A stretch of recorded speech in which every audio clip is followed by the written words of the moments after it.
apologize for telling lies, for every night you stayed up and all the times you cried. Broken hearts on timelines, trapped in our confines. Love's a contract, signing blood on dotted lines. We perfect on the ground, but in person we a mess. All the filters in the world couldn't cover up this mess. We was goals to the people, but the love couldn't last. Posting pictures of the future, but we stuck in the past. We would argue every Friday, make up every Sunday, breaking up at midnight, back together Monday. Love is like a cycle, spin around on the runway, crashing every season, but taking off the same way. Say you want the truth, but you crumble when it's shown. You the type to break the windows and complain about the stones. See, I deleted all the text, but screenshots never lie. I was saying I was working, but I was really outside. I was caught up in the cycle, I can't seem to let it end. I was breaking every vow, but swearing I'll amend. I'm faithful on the ground, but a villain in the flesh. Two faces in the mirror, both toxic, both a mess. I used to believe in you, hung on to every word you said. Thought it was me and you, but you had other plans instead. You couldn't stay true, you welcomed her into our bed. You must have lost your mind, you must be out your head, yeah. 'Cause you're a snake, you're a liar. I'll bring rain, I'll bring fire, and you won't know peace. You're a clown, you're a fool, but the joke's on you, 'cause you messed with me. I don't get hurt, no, I get even. Best believe it's heartbreak season. I'll bring rain and I'll bring fire, and you won't know peace. You won't know peace, you won't know peace. You won't know peace, you won't know peace. Best believe it's heartbreak season.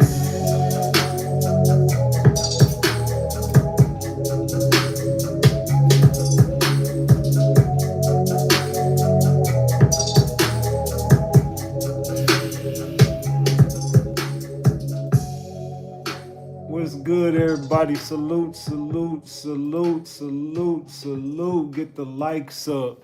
Hey, you know I'm talking about, know I'm talking about, know I'm talking about. We back, Ratchet Gang. We back with another one. We back with another banger. Let's get the likes up. Look, you might have forgot. Hell, they might have forgot. But you already know it's the king. Too loyal, know I'm talking about RatchetTV. Hey, alright, y'all already know, man. Y'all already know. Get the likes up if you in the building. And if you're new to the channel, hit that subscribe button. Tap that notification bell so you can get the drop whenever I drop. Alright, so boom. Man. We got to talk, Ratchet Gang. We got to chop it up. Look, right about now, I've touched this case once before. I already knew what it was, so I didn't really just do a deep dive because I already had told y'all what happened on day one when I covered this. I mean, I'm not just going to be like boasting and bragging, but I think anybody with a brain in their head could look at this case and tell exactly what it was. So I'm not even going to act like I did no big one with that, because I mean, I really just went over the case briefly and I was like, okay, that daddy did it. You know what I'm saying? And I said the mama cleaned it up, the daddy did it, he whooped her ass, whoop-de-whoop-de-whoop. I already knew the whole play in behind this play. I knew for a fact that baby didn't get taken napped, you know what I'm saying? Didn't get took. Nobody took that baby, but y'all, and what you took was that baby's life, RIP, and I'll say allegedly, and everything I say is alleged, and it's all under the Fair Use Act, and you can see the Fair Use disclaimer in the description of this video and in the description of all my videos. This is just for entertainment and educational purposes only. This is just to educate my people on what we've been covering over here. Like I said, it's all under the Fair Use Act, and you can see the Fair Use disclaimer in the description of this video, and everything I say is alleged. Allegedly, everybody. Let's get these likes up though, because I only see 132 likes.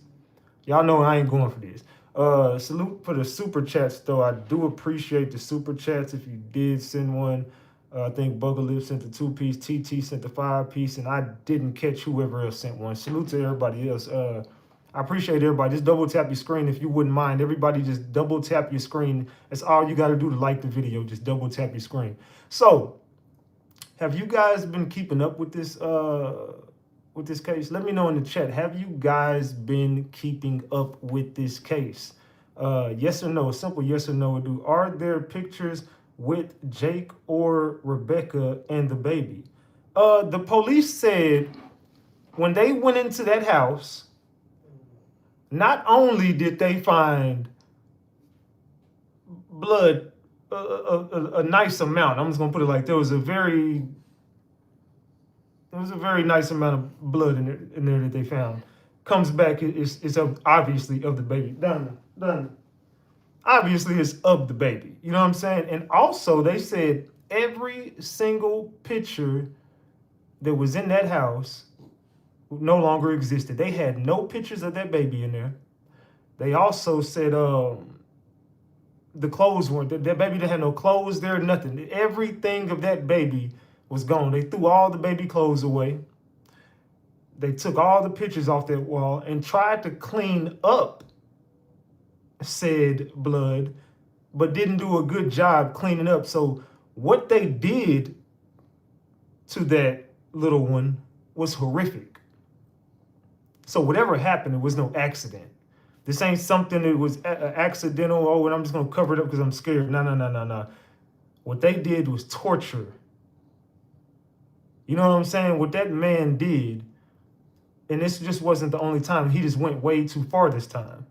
But what that man did to that baby, the condition that baby was in, the baby was gonna stand no chance anyway. The baby was in messed up condition because that daddy was over there doing what he was doing to that baby. You know what I'm saying? And putting hands on that baby, dog. Allegedly. Reese, the swag says, thank you for the $5. Says, woo. I thought I was late. Let's go, King. Salute to you. I appreciate you. Salute. Thank you for the $5, man. I appreciate that. Salute, y'all. Y'all showing out today. Okay, I see y'all. Salute to everybody in the chat, man. So let's get to this. Let's get to this story, man.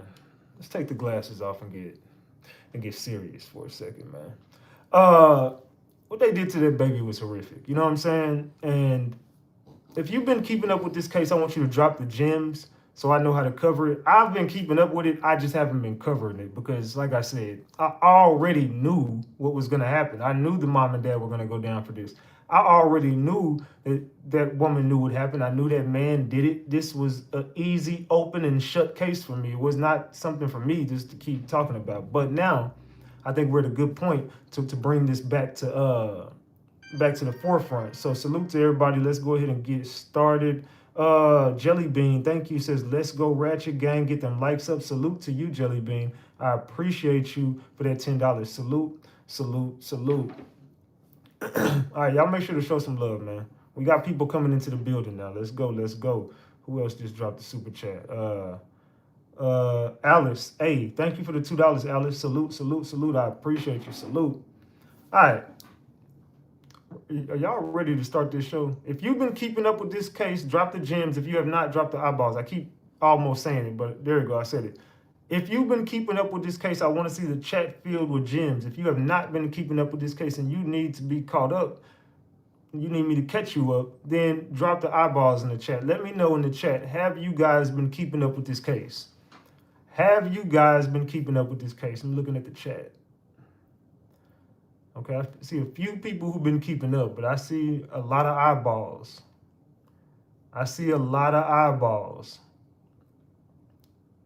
Man. Salute. Who's that? JY and ZY Mom. Salute to you. I appreciate that membership. Salute. All right. So it's like a lot of people here who have not been keeping up with this case. I see a few people who have. It's all good though. So there was a press conference done today.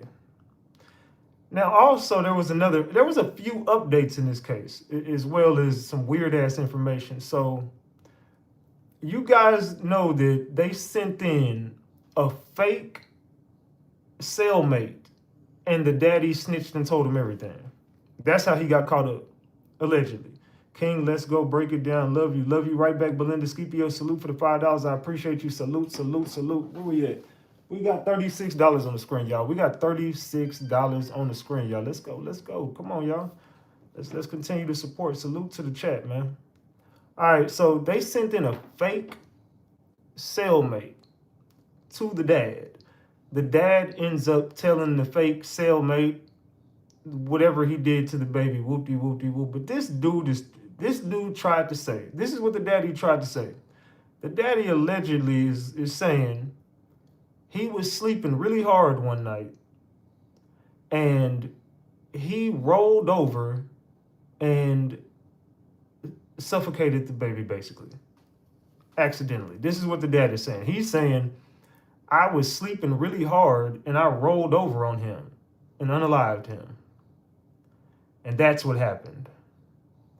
And I hid the body because, I wanted to be able to visit him still. I wanted to be in close proximity to go visit him. Like, what, nigga, you could have just did the proper thing. And if that really would have happened, called the cops, and they would have determined that, and then y'all could have had a proper burial where you could go see him anytime you wanted to. Now, that just didn't make no damn... I mean, obviously, none of this ish ever made sense, but it's and so your self-conscious will not allow you to do it. I mean, who could do some shit like that? How old was the baby? I think the baby was 7 months. Am I wrong? I don't think I'm wrong, but if I'm not mistaken, the baby was 7 months. If I'm not mistaken, 7 months. Like, literally, the baby just got here. And they was already doing what they was doing to them. Well, he was. Well, both of them. Both of them deserve to go down for this shit for the rest of their life. 7 months? Okay, cool. I thought so. All right, so with a story like this, you already know your boy need a little whoop-de-whoop. You know what I'm talking about? I need a little whoop-de-whoop. So, cheers to the gang, man. Cheers to the gang, man. Man. Let me take me a nice little. I got a bottle of wine sitting right here. So I ain't touching no wine now. I wanted some tequila. You know what I'm talking about? Cheers to the gang, man. Cheers. Salute. All right, let's get this live started, man. We're going to play this press conference, and we're going to go over a lot of videos, and we about to uncover what really happened to Emmanuel Haro. Salute, y'all. Cheers.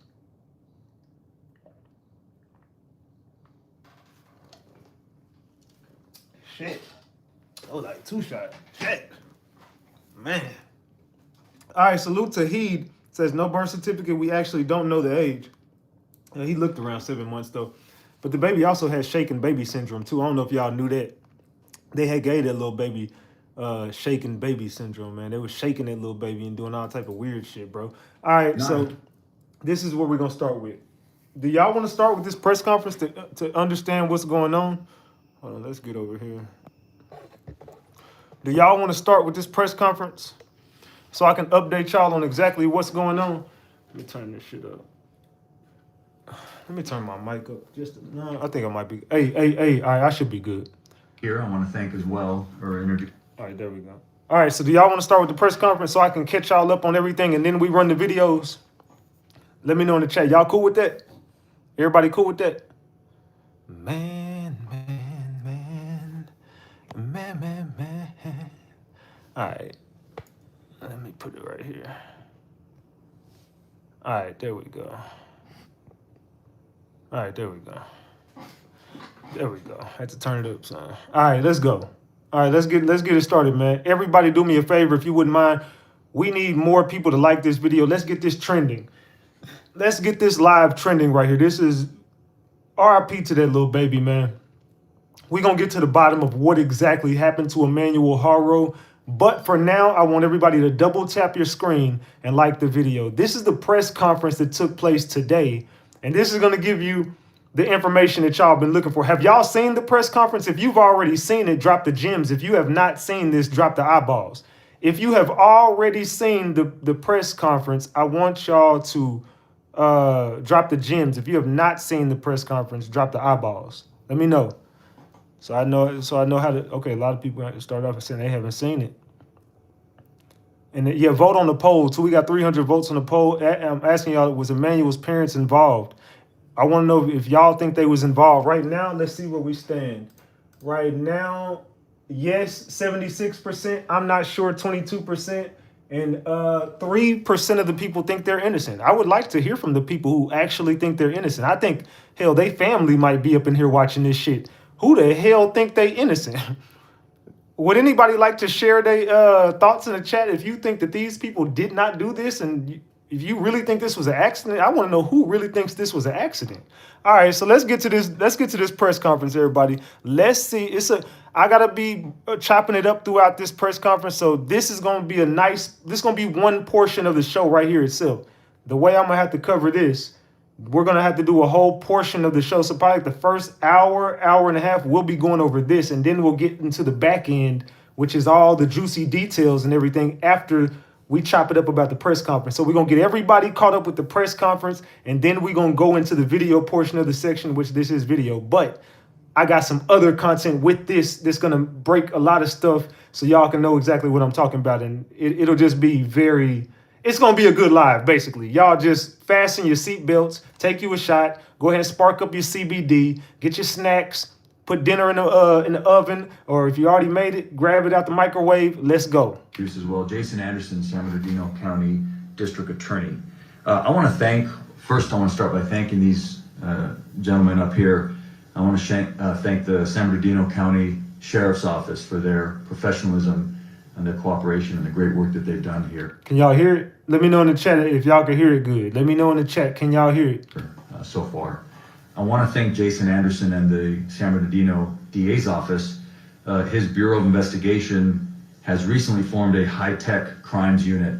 They were instrumental in helping us with this investigation. Let me tell you how things are going to go today.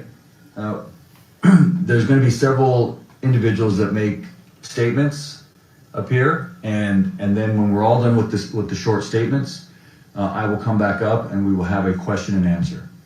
I will take questions. I will take all of your questions till there are no more questions. Having said that, there's a lot that we can't say, that I can't say, that nobody up here can say. And the reason is that the defendants in this case have been charged with crimes, serious crimes. And so now they have a presumption of innocence that applies to them. They're innocent until proven guilty in a court of law. I'm not allowed to prove my case in the court of public opinion. And so there's a lot that we can't say in terms of the facts and the evidence. For that, you will have to come to the court and to the various hearings and see how the case plays out. However, having said that, it's appropriate to have a press conference because it was the defendants in this case that had a press conference first. And they did so in order to tell the public, the media, and ultimately law enforcement that their child had been kidnapped. Okay, so if we're backing up, remember, let me turn my mic down because I gotta turn this up. Okay, there we go. All right, so you guys gotta remember one thing. The parents jumped out the woodworks first and did a press conference. The parents jumped to the media and like, oh my gosh, my kid got taken. The mama had a black eye. She says she got that black eye during this kidnapping or whatever.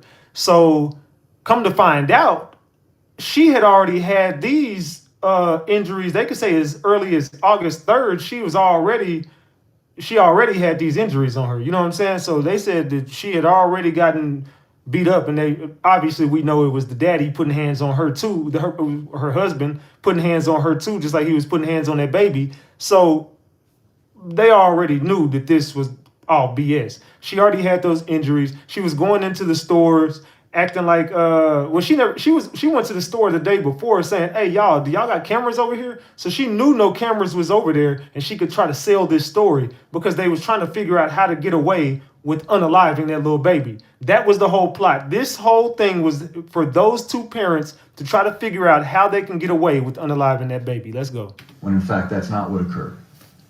And so we're here to clear up some misconceptions and to explain how this case unfolded in terms of the investigation. It involves two counties working very well together. I know everybody up here on this stage, we work well together normally, but in this case, I'm very proud of the work that was done by Riverside County Sheriff, San Bernardino County Sheriff, my office, and also the District Attorney's Office in San Bernardino County. All right, so we'll go ahead and kick this off. I'm gonna bring up first San Bernardino County Sheriff Shannon Dykes. Thank you, Mike. To Mike's point, I want to thank all of you in the media for covering this, specifically the parents' initial statements to the public while we were trying to find Emmanuel. They became critical as we continued through this investigation. But I want to talk about a little bit about the process because we've seen a number of questions related to Amber Alerts and things like that. So I hope when I finish this that everybody understand kind of the course of the investigation. But the investigation started for us on August 14th. When Rebecca Haro reported that her son had been kidnapped. Folks, within 24 hours through video surveillance, we found inconsistencies in Rebecca's statement. And as a result of that, there was no other vehicle to put out on an Amber Alert or anything. And I know many of you were wondering why that didn't occur. But really, after finding out those inconsistencies in the statement on the initial report, that's where hundreds of hours of investigations have come in by our Specialized Investigations Division to try to get to the bottom of what's really going on here. Okay, so as you see, the reason why there was no Amber Alert put out for this kid was simply because they found inconsistencies in the family stories with video surveillance, and they could not put out a vehicle. So you know that they did their due diligence. Even if that parking lot didn't have cameras, these are trained police officers, detectives, and whatever. These people know that they're going to go from business to business, street to street, and they're going to find every camera. They're going to canvass the area, find every camera to match this story. And somewhere along the line, you were caught on camera. I don't know why people think they can still get away with crimes. You can't. I mean, you can, but the odds are against you. This ain't the 90s where you could do some shit or the 80s or the 70s. You could do some shit and probably don't get discovered till 30, 40, 45 years later, some shit like that. This ain't back then. This is 2025 where there is a camera everywhere. If you ride down my street right now and think you got one up on RatchetTV, even if you get your shit off and something happens, guess what? Not only do my house got cameras everywhere, my car got cameras everywhere. If my house got cameras on it and my doorbell got cameras on it, there's cameras all around my house and my car, and everything is around me. How many people do you think like me? How many people do you believe outside of yourself have cameras around their house? Everybody got cameras in their house. Every corner got cameras. You just got to assume that there's a camera watching you all the time. When you walking out the house, you just got to assume somebody got cameras. Somebody's house got cameras on it. Somebody's going to catch this. Even if it don't get caught here, it'll get caught there. Even if it gets left here, it'll get picked up right there. You might turn this corner and there might not be no camera, but you turn that corner and that's 10. So the police really just have to do their due diligence, and you're not getting away with shit because there's always cameras facing everywhere. That you just got to realize there's cameras everywhere. Let's go. And when I say hundreds of hours, I'm talking about forensic data on vehicles, phones, and potential crime scenes, judicial authorized search warrants that were served. And through that process, that's where we learned that the jurisdiction of where this has occurred was in Riverside County. So hence the Riverside County DA and Riverside County Sheriff's Department, which I can't stress enough. We've had a long-term partnership. We work well together, and we know how to get things done in these environments. But that's why the jurisdiction had changed from the original jurisdiction that was reported in, which is Yucaipa, California. But as we went through that portion of the investigation and realized that these things that had happened in Riverside County, you saw the culmination of all the different entities get involved. And going back to what Mike mentioned about the DA's office in San Bernardino County and high-tech crimes, forensically, there were a number of things that we were able to prove up that we're not going to be able to share today exactly how we did that, but there is a tremendous amount of evidence that suggests that the initial story posed was not the correct story. So in that partnership with our agencies, I'm going to introduce my partner, Chad Bianco. where this crossover occurred in Riverside, and we reached out to Mike, who's obviously filing the case, and of course Chad to assist us in the investigation. Chad? Thank you. Like Sheriff Dicus, I just want to thank all of you for, especially the normal mainstream media, for your attention to this and for your cooperation in this as we were assisting San Bernardino in this investigation, trying to originally find a missing baby, but then eventually quickly learning that that investigation was not something that it started as. Again, they realized very quickly into this investigation that we're not looking for a missing baby. There's more likely we're looking for a baby's body. You know what I'm saying? Like, we just got to be real with this case.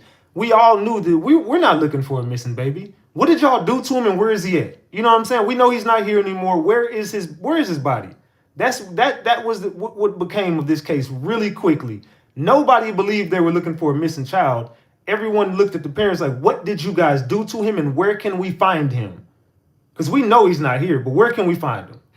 So much for social media and keyboard warriors who, quite honestly, sometimes hamper and prevent us from a good investigation. I do want to expand a little bit about our relationship with San Bernardino. A lot from the media, a lot of questions have been raised about jurisdiction.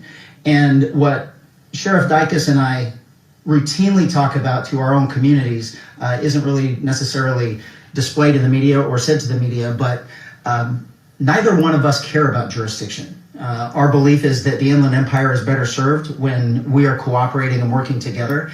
And in this investigation, from the very beginning, it was obvious that it could involve both counties.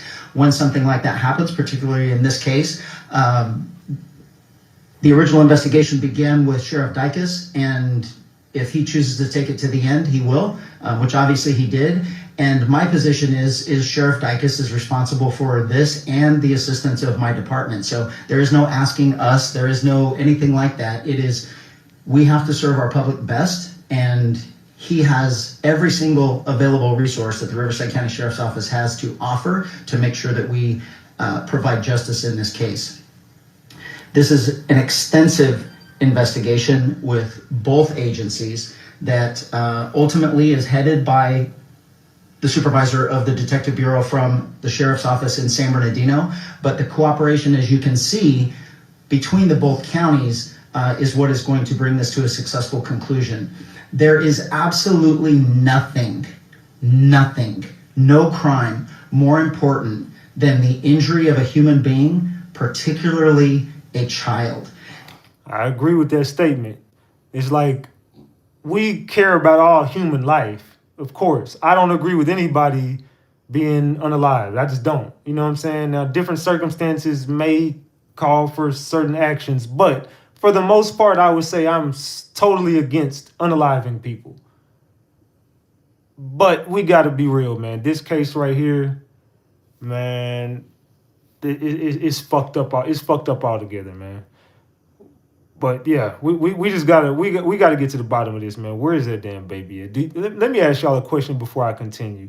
Do you guys believe that this family did this to this baby, or does anybody in here really believe these people are innocent?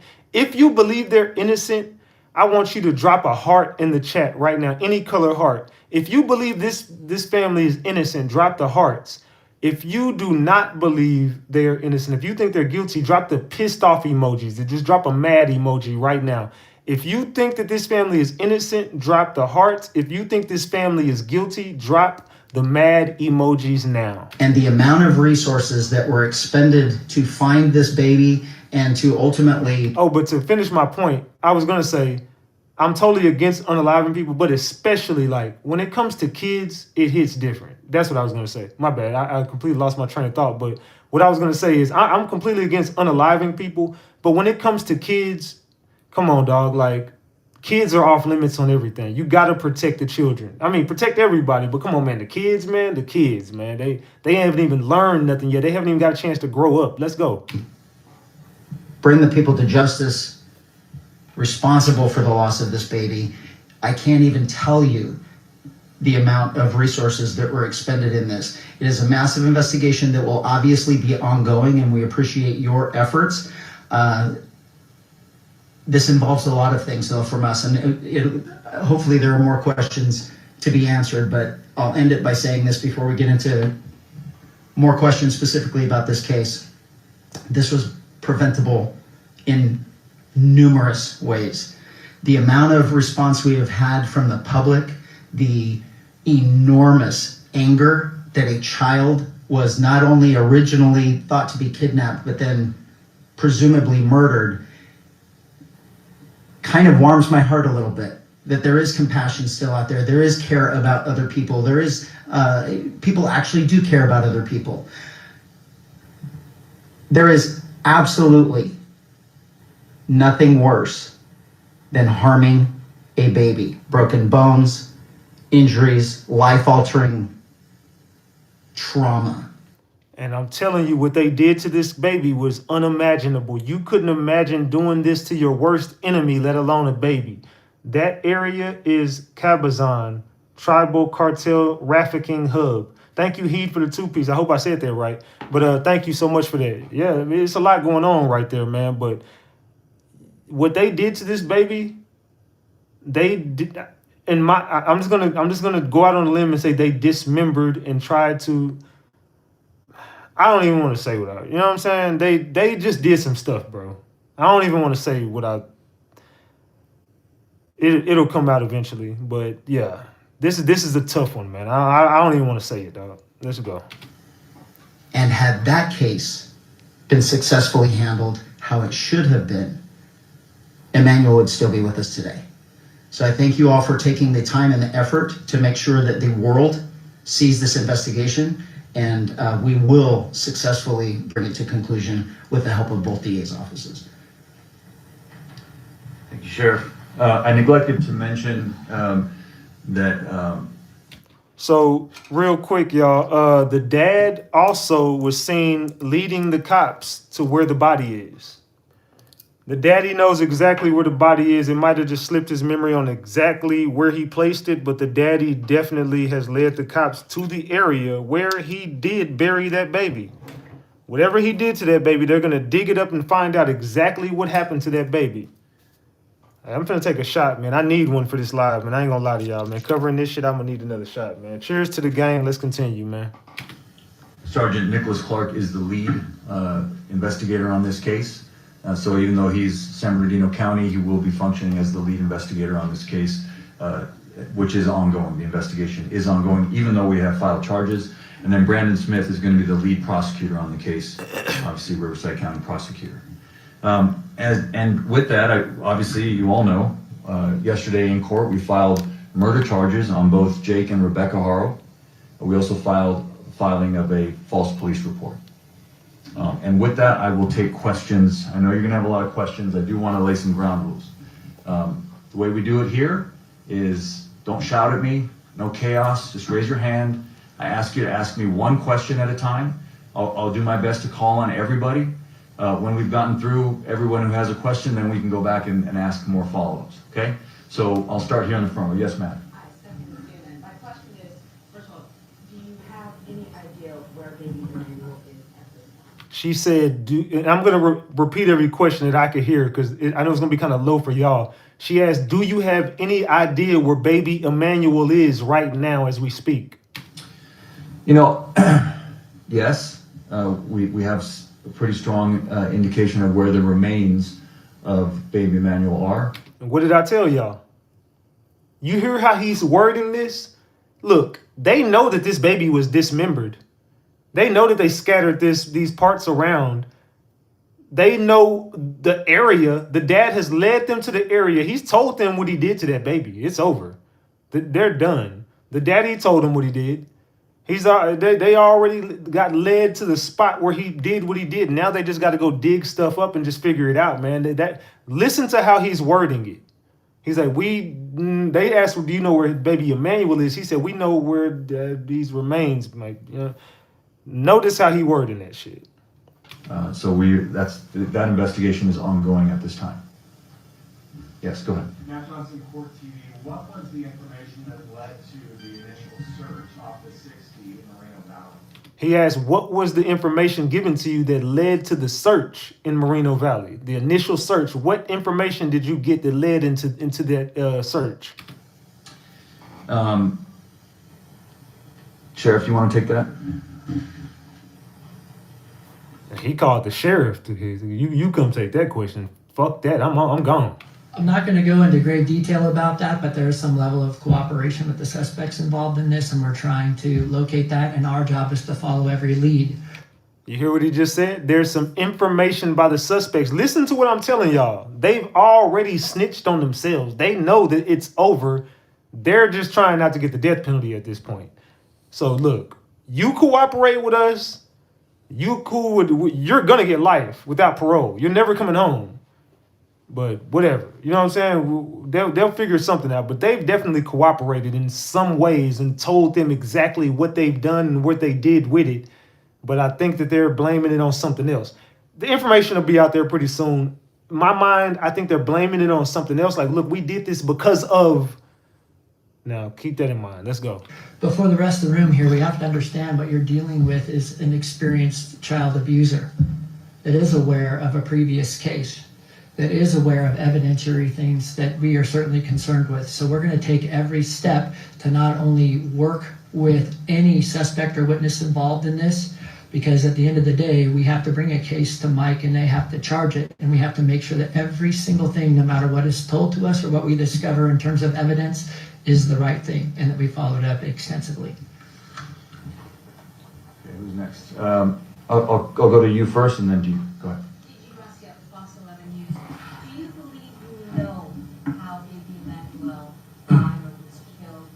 Do you believe you know how baby Emmanuel died or was unalived? The filing in this case reflects our belief that baby Emmanuel was abused, a victim of child abuse over time, and that eventually, because of that abuse, he succumbed to those injuries. You hear what he said? I told you that daddy been doing this to that baby. The baby was only 7 months. No kid nor baby deserves to be harmed in any way, let alone look, I got 6 dogs that I would never even do nothing to my dogs. I don't even discipline my dogs. If anybody knows, all I do is raise my voice. Other than that, I won't lay a finger on my damn dogs because I love them too goddamn much.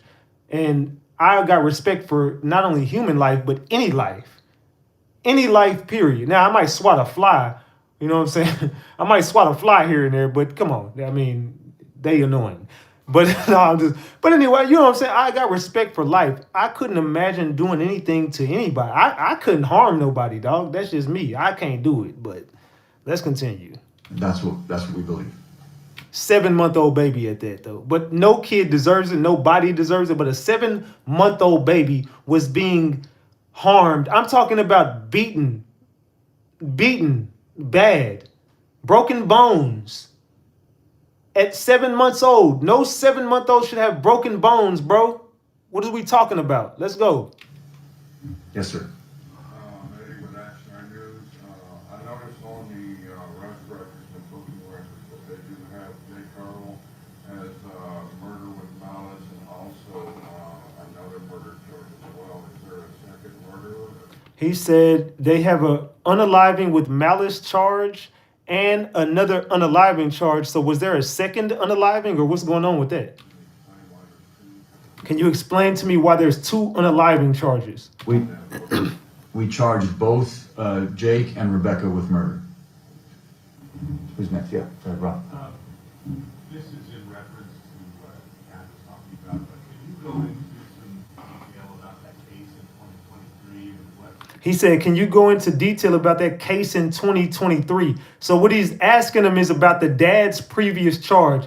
This dad had the system done their job, this dad would not have been around to do what he did to this baby. So he had a case back in 2023 where he's already abused the kid before. Like, this ain't his first rodeo. This dad was a serial abuser. Sure. My understanding is this is Yes, I will. So in 2018, Jake Haro with his ex-wife, there's another child who they were prosecuted for child abuse as well, child neglect, cruelty. That child was also an infant, and that came to the courts, arrested in 2018, and it came in to the courts in 2023. We had charged various felony crimes, child abuse, child cruelty, and our indication or our what we wanted out of the case was prison. We believed it was a prison case and that Jake Haro should have gone to prison. Jake Haro pled straight up to the court, which sometimes... And like I said, he should have already been locked up for this. He shouldn't even been on the streets in the first place. And Salute Candy said, you just looked up the case. Yeah, Candy, salute.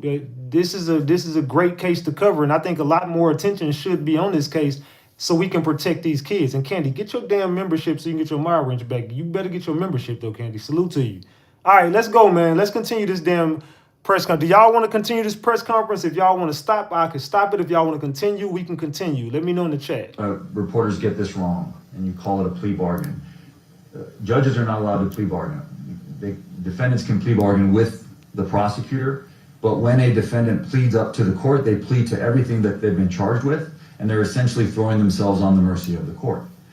In this case, a judge here in Riverside County, happened to have been a visiting judge from San Bernardino County, gave Mr. Haro a suspended sentence, which means, if I can translate for you what that is, it means that instead of sending him to prison, he chose to give him probation and suspend prison time sort of over his head, meaning that if he violated his probation, he would then go to prison.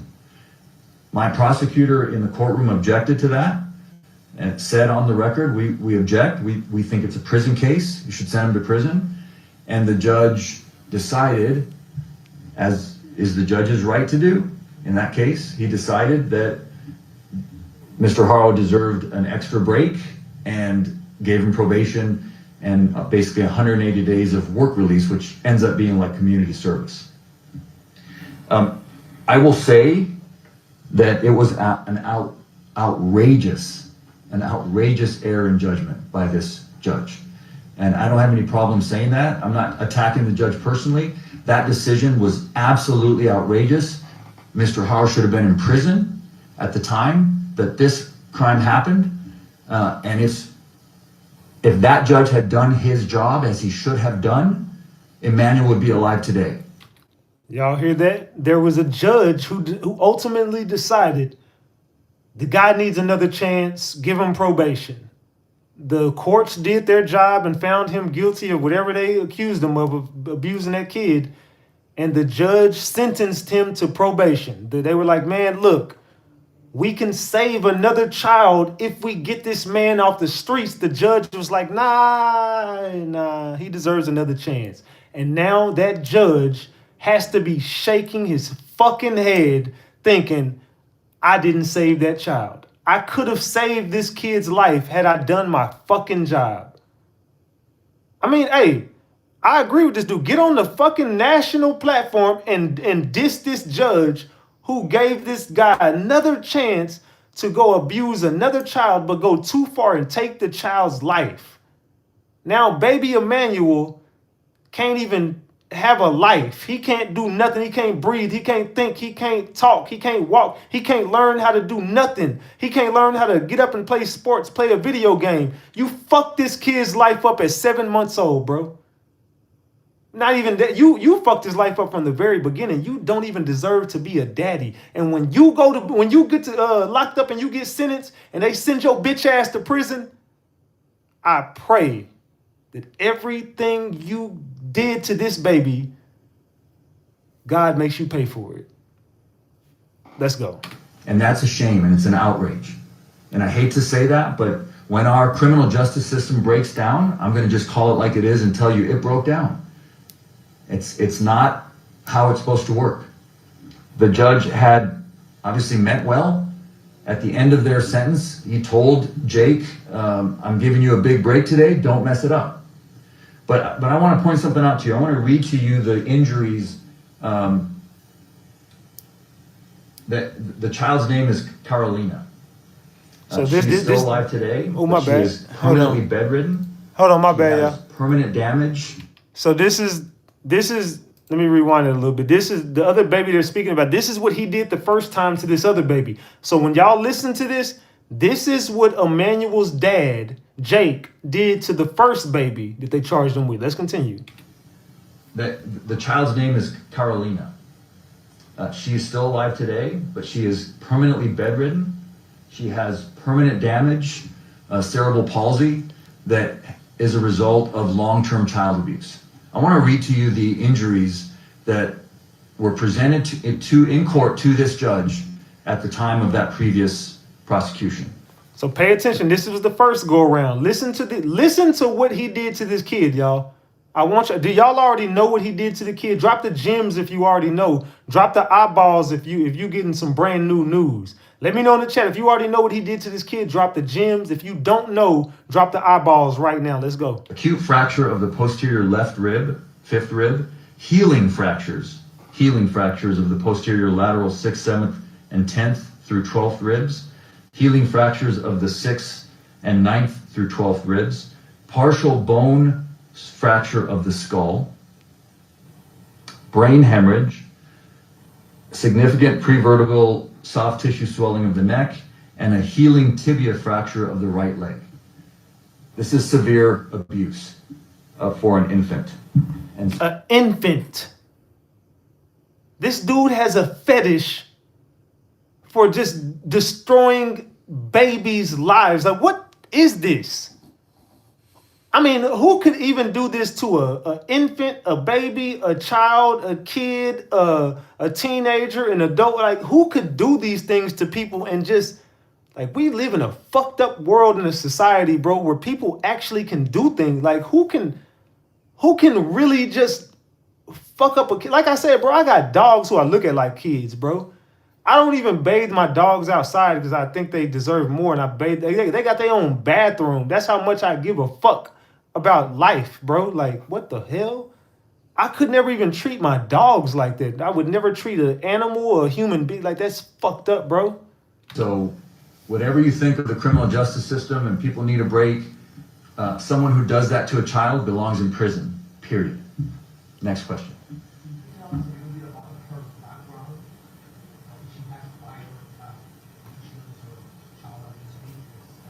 I'm gonna be real, I can't hear his question, y'all. I don't know what he's asking him. Not to my knowledge, no. Yes.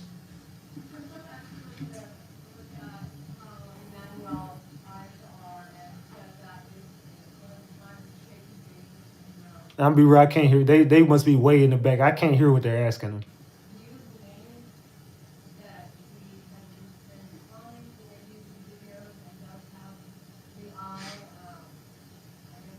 Yeah, he's just gonna have to, y'all just gonna have to hear him answer the question because I can't hear her question. You know, I'm not gonna, I can't speculate. I'll repeat what I already said. We believe that Emmanuel was severely abused over a period of time, and that that's the reason for the filing, the way it was, is that he was abused over a period of time. Both parents would have been aware of that abuse. I've already called on you, so I'm gonna exhaust. Yes, sir.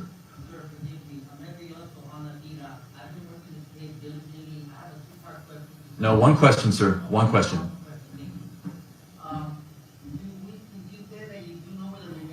I didn't say that, sir.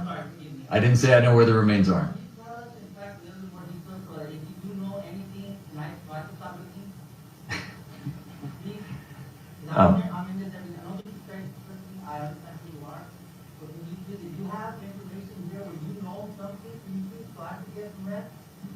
Well, you should get some rest, sir. Do you got some information, man? Look, I've been working my ass off on this case. Do you got any information that's gonna lead me to something, man? I need some rest. He's like, oh, well, you need to get some rest. Leash says this guy is taking the judge's position next election term. He's standing on business for children. Salute to Leash for being a member for 19 months. Salute to Leash. Everybody drop the flowers for Big Leash. Let's go. But no, I can't share with you anything. Look, there are professionals that are looking for the remains of this child. If the public has any information, then we ask for their help. So we don't know exactly where the remains are. I'm gonna be real. I know who that is. That's that content creator dude who's been working on this case. He's the Hispanic dude.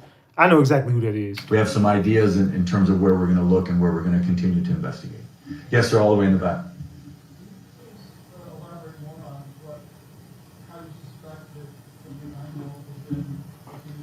He's saying, can you elaborate a little bit more on how you suspect Emmanuel was unalived?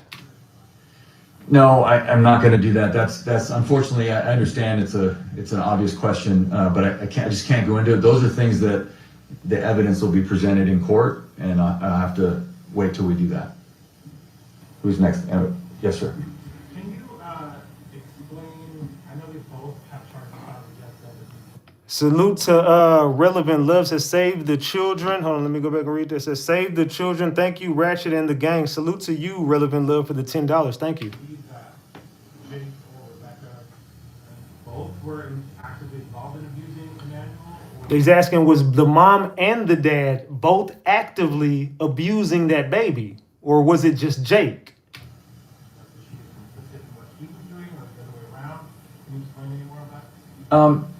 All I can explain is what we've filed. We've filed murder charges on both of them and making a false police report on both of them. So you can extrapolate that we believe that both of them are guilty, that we can prove it's guilty beyond a reasonable doubt for both the murder and the filing of the false police report. You know, how it breaks down as to who did what, that also has to wait for the trial. So let me go this way.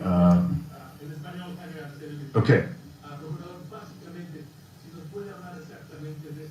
He's asking him a question in Spanish, so I definitely can't translate that.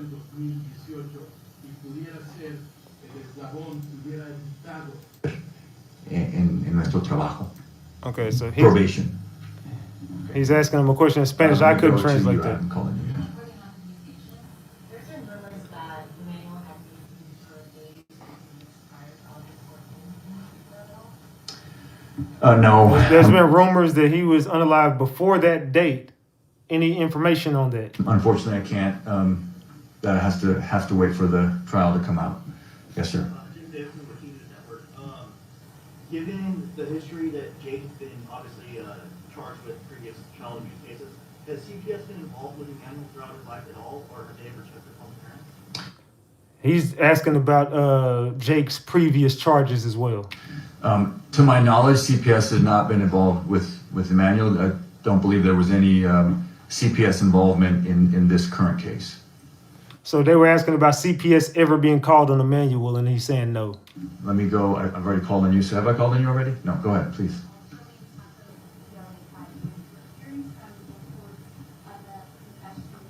I'm gonna be real. I can't hear her question. So let's just wait for his answer. I can tell you that that's not true. It's there's no confession made in jail. Go back there and then I'll come back to you, Rob. Yes, go ahead. He's saying there was no confession made in jail. That's not true. What do y'all think about that? Because they're saying they sent in a fake cellmate. This the information that was coming out. They sent in a fake cellmate and he confessed. And that's how they got the information. He's like, no, that's not true. What do y'all think? Do y'all think that's true, or what do y'all think that's some bullshit? Tell me in the chat. Sir.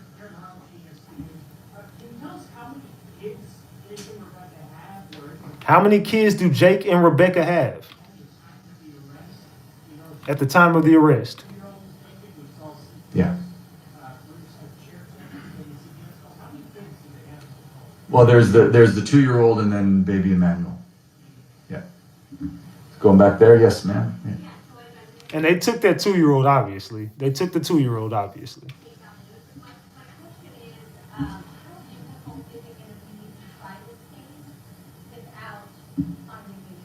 How difficult is it going to be to solve this case without the body? You know, a no-body homicide is always difficult, but obviously with an infant, we know that baby Emmanuel didn't, leave on his own or is not, didn't leave town. Obviously, it's a little different when you're talking about an infant, but we have a lot of experience in this county trying no-body homicides, and we're confident that we can gain convictions in this case. Yes, ma'am.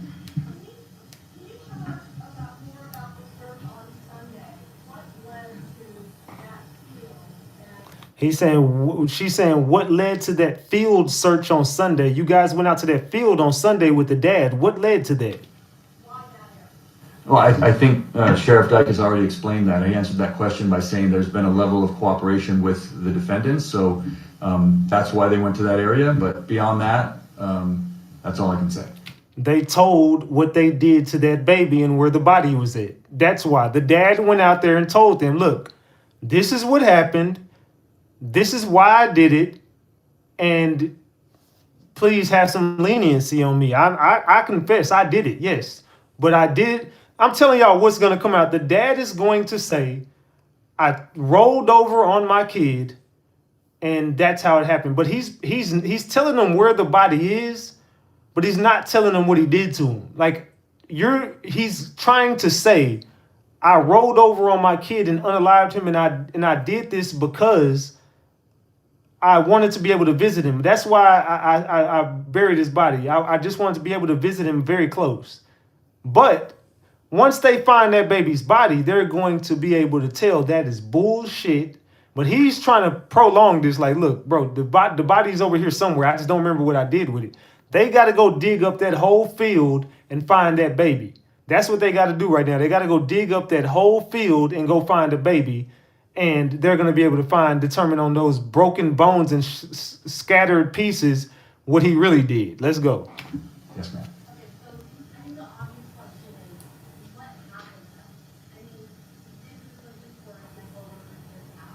I can't hear her question, so I don't know what the hell she's asking, gang.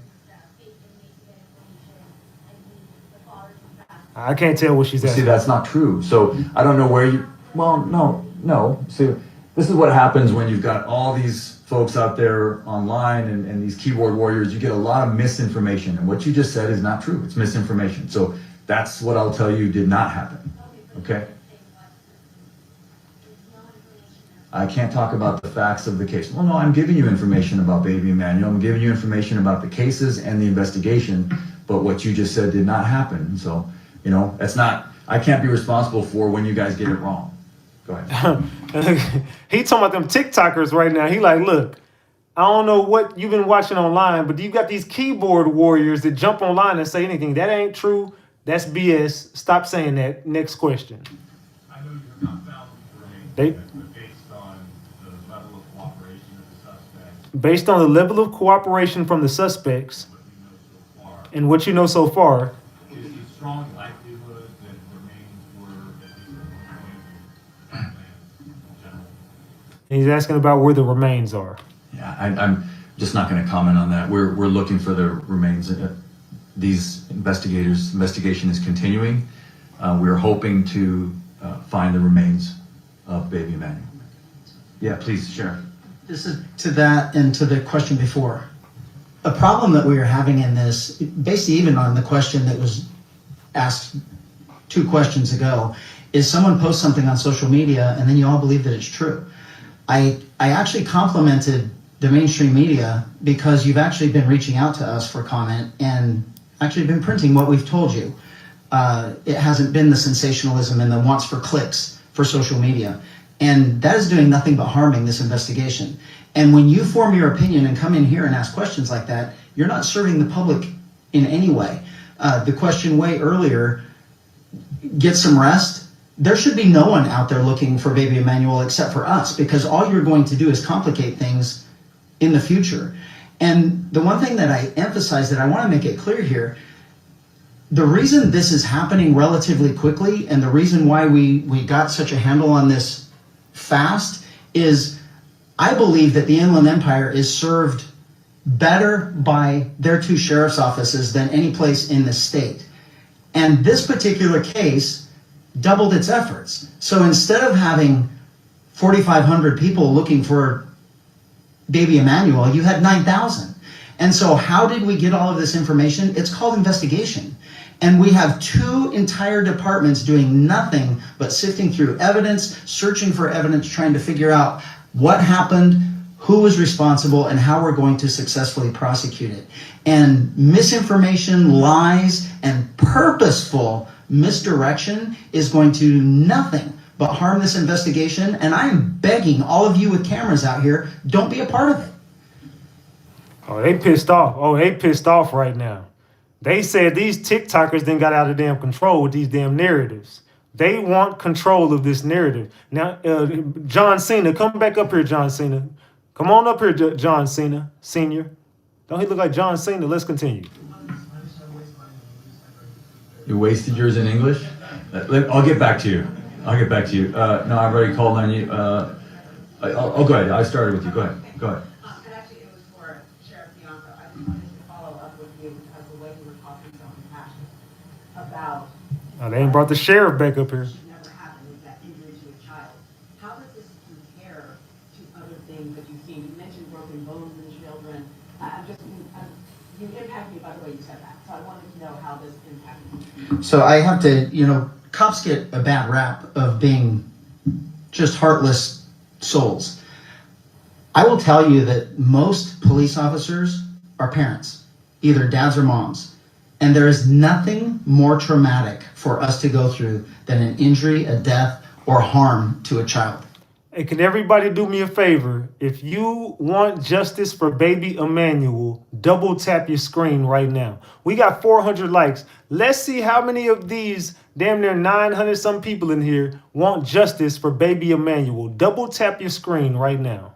Nothing. And there is absolutely nothing that we want more than to bring these investigations to a successful conclusion.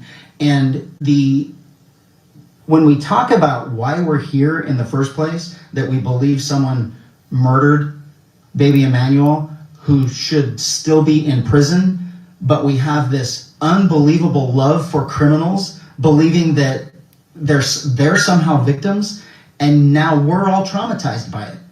We were all in this room a couple of years ago when I had a deputy murdered because someone was out on the street that should have been life in prison, but a judge let them go. We have an absolute breakdown of the justice system, and we are not preventing other children from being harmed when someone like Jake is allowed to be out on the streets harming children. And so the anger that I have, the frustration that I have, then combined with the misinformation and everything else, when for all of us and our employees, there is nothing more important to us than the death of a human, particularly a child. Boy, they're not playing. I'm going to work the back. Yes, sir. He's asking about what evidence they have. Well, we've got a lot of evidence. We're going to have to play that out in court. I can't lay it out here today. Okay, so yes, right next to him.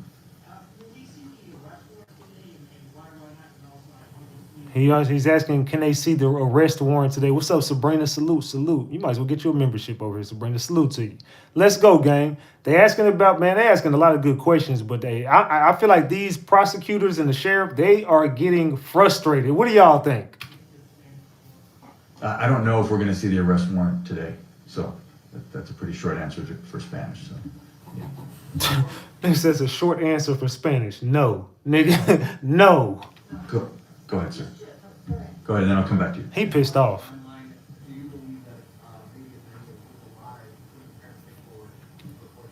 Do he think he was alive before the reporting? Baby Emmanuel. I just can't say. I'm not going to give a timeline. Obviously, baby Emmanuel, we have a theory as to when his death occurred. So, and then I've also shared that we believe that when the parents came forward, it was to tell the public something that wasn't true. Basically, he's saying that baby Emmanuel was already unalived before that date.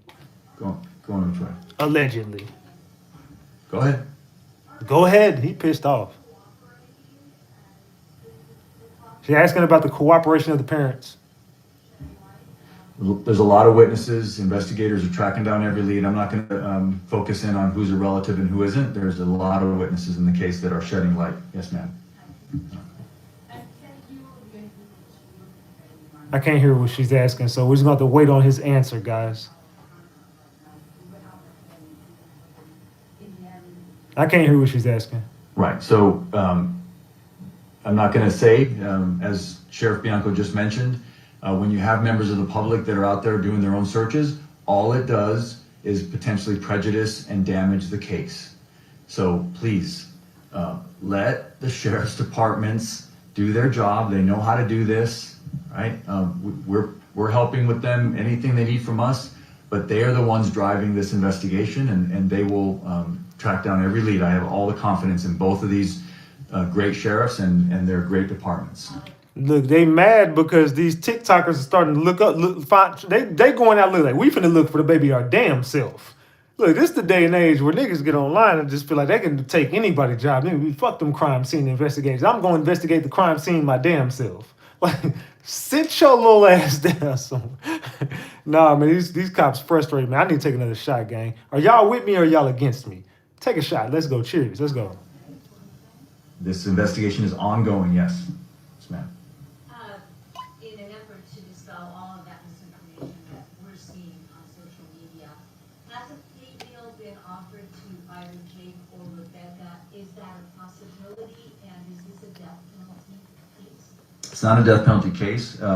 We did not and were not able to file special circumstances, and that's what would be required for it to be eligible for the death penalty.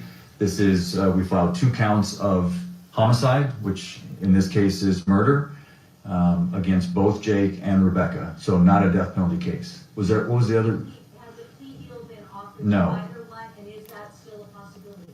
No. No plea deal. No, we're not interested in a plea bargain with these individuals. We're interested in a trial and getting to justice. Yes, sir. Where are we in terms of representation for these defendants? I don't know. I don't know. That's not something that I have any knowledge of. Going back, yes, ma'am. I can't hear her question either. A couple of these questions I can't hear. Double tap the screen if you want justice for baby Emmanuel. I think you just answered your own question. Of course, this is an investigation. We're searching for evidence. We've got 2 great sheriff's departments doing what they do best. So if there's a chance to find baby Emmanuel's remains, these men and women of these 2 agencies will do it. Yes, sir.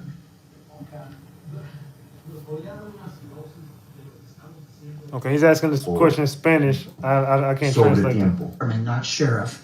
All right, let's go. The sheriff finna come back up there. Sheriff mad, bro. Just for clarification, maybe sheriff's department, not sheriff.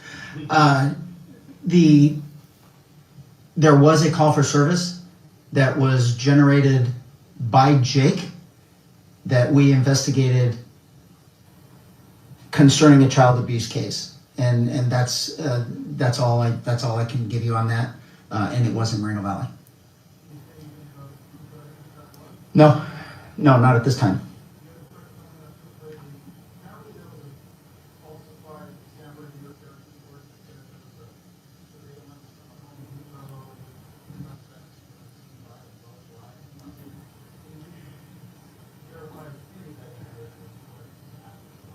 I think we've answered that already. If you are not getting information from his office or my office, you are doing our public an unbelievable disservice. We don't care what someone posts on social media, and if you all are going to believe that and then generate questions based on those comments, we're not going to get anywhere in this. If it did not come from our 2 agencies, stop believing it. That's all I can tell you. Look, they are pissed off about the social media shit. Okay, he's asking another question in Spanish. I'm not gonna be able to translate that. Operation with the defendants, and that's all we can say. Yeah, Shannon, Sheriff Dicus. He said, was Jake trying to cooperate at any time? He's asking about Jake cooperating. Leash said, please continue to double tap the screen. Salute to Leash for the 5. Peace. I appreciate you, Leash. We've answered that question, sir. That was Shannon, Sheriff Dicus that answered that question of why they were out there. He said... Hey, these cops popping they shit, ain't they? Look at him. He looking like he ready for the smoke. Look, these cops is popping they shit.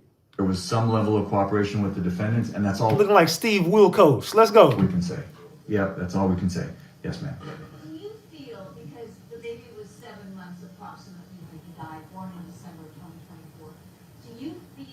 there are people that let this baby down, not only that judge who let Jake Haro. Do you feel like there's people who let that baby down other than that judge who didn't sentence him to life?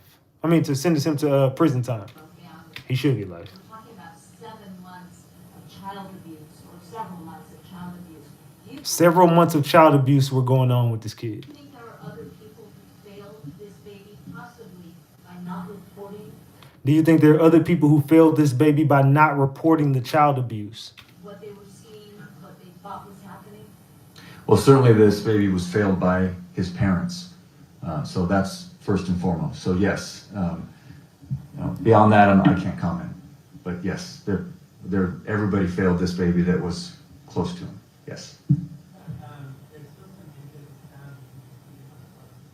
I can't hear his question either, so let him finish his question and he'll answer it in just a second. I don't know what the hell he's saying because I can't hear shit. But we almost done with this video. The questions are almost over, so we about to get started on the rest of this live. So I can't comment on the evidence in this case, but what I can tell you is that modern homicide investigations are very tech heavy.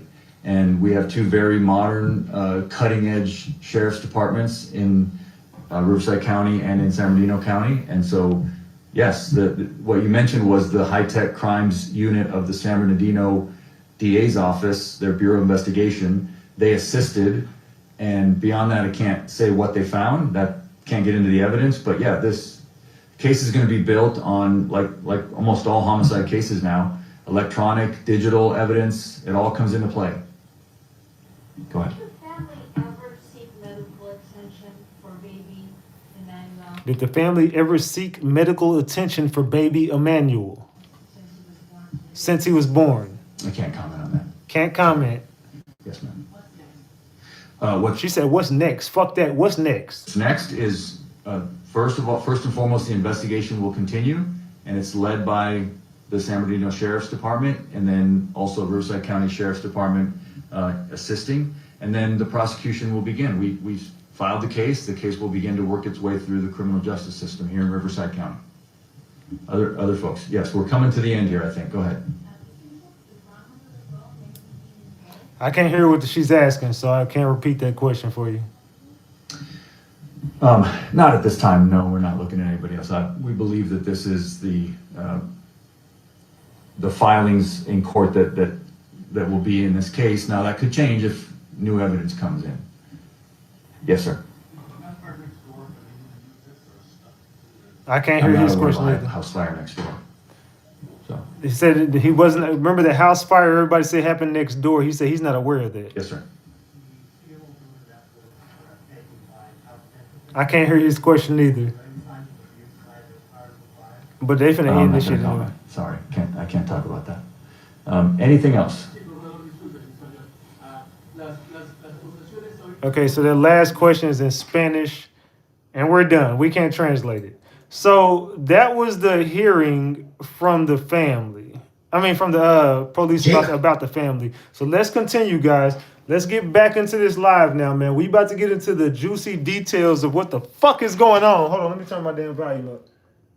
All right, let's go. Haro confesses to a fake inmate about what happened to Emmanuel and what he did to that little boy's remains. There are some pretty big updates in this case. So Brian Enton from News Nation said he has an inside source that told him while in jail, Jake Haro told a fake inmate that he took the life of baby Emmanuel and then put his remains in a trash can inside of his house. And this was all part of what is called a Perkins operation, where police planned a fake inmate to try and get information out of someone who was arrested and is in jail. This operation came after Jake Haro apparently confessed to police that he rolled over in bed and accidentally took the life of baby Emmanuel and then buried his remains. And that's the reason he took police to the spot along the freeway to search for Emmanuel. But police believe that story was completely made up, and that's why they decided to do this operation. They apparently also did a Perkins operation on Rebecca, and she is sticking to her story, still saying she believes the baby was kidnapped. Their next court date is on September 4th, so hopefully we'll get more information then, but prayers to baby Emmanuel. Let me know what you guys think, and as always, I'll keep you guys updated.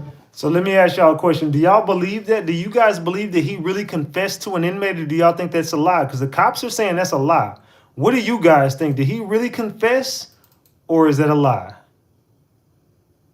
Let's continue. I am on the go, but wanted to give you guys a quick update because this is brand new information that just came out this morning. Apparently, Jake Haro confessed to police that he was sleeping, and while he was sleeping, he accidentally rolled over on Emmanuel, accidentally killing him. He then told police that he buried him out there in Moreno Valley where he took them because he wanted to be able to visit Emmanuel whenever he wanted to at the burial site. But of course, he is a liar because now we know that apparently there was a Perkins operation, and that is when they will put a fake inmate in with Jake Haro, and they also did it with Rebecca Haro to see if they could get any information from him while he's in jail. So he told this informant that he killed baby Emmanuel and put him in the trash can. They also had a Perkins operation informant in with Rebecca, but she never really said anything. She is still holding strong to her story that baby Emmanuel was kidnapped on August 14th. I'd like to give dates on this because there is constantly new information coming out. So today is Wednesday, August 27th, and this information came out this morning on Brian Enton's podcast that can be found on YT.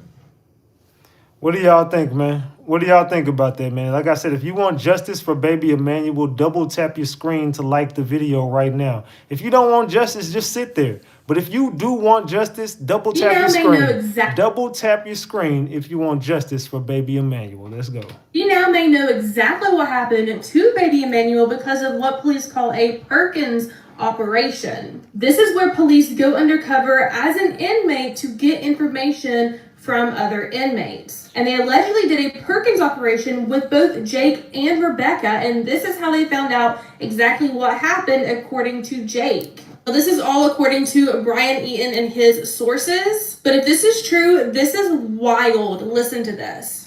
Salute to Paul for their gifted membership. I have the link to this entire 20-minute YT video from Brian Eaton over on my FB page if you want to watch it for yourself. Allegedly, the reason that Jake Haro was out with police at this field is because the story that he told police during investigation was that he rolled over on baby Emmanuel while they were sleeping. He accidentally unalived him, took him out to this area, buried him so he would have somewhere to mourn baby Emmanuel. But that is apparently all false. It is a complete lie that he told the police in investigation. But in the Perkins operation, he allegedly told another inmate exactly what actually happened. Now, during Rebecca's Perkins operation, she is sticking to the story that baby Emmanuel was indeed kidnapped. Now, this part is my own opinion, but I wonder if Jake did tell her that he was kidnapped but didn't report it to the police, and she genuinely thinks that baby Emmanuel has been kidnapped, but just not at the time that they claimed he was. And when they did the Perkins operation, Jake told the undercover inmate that he unalived baby Emmanuel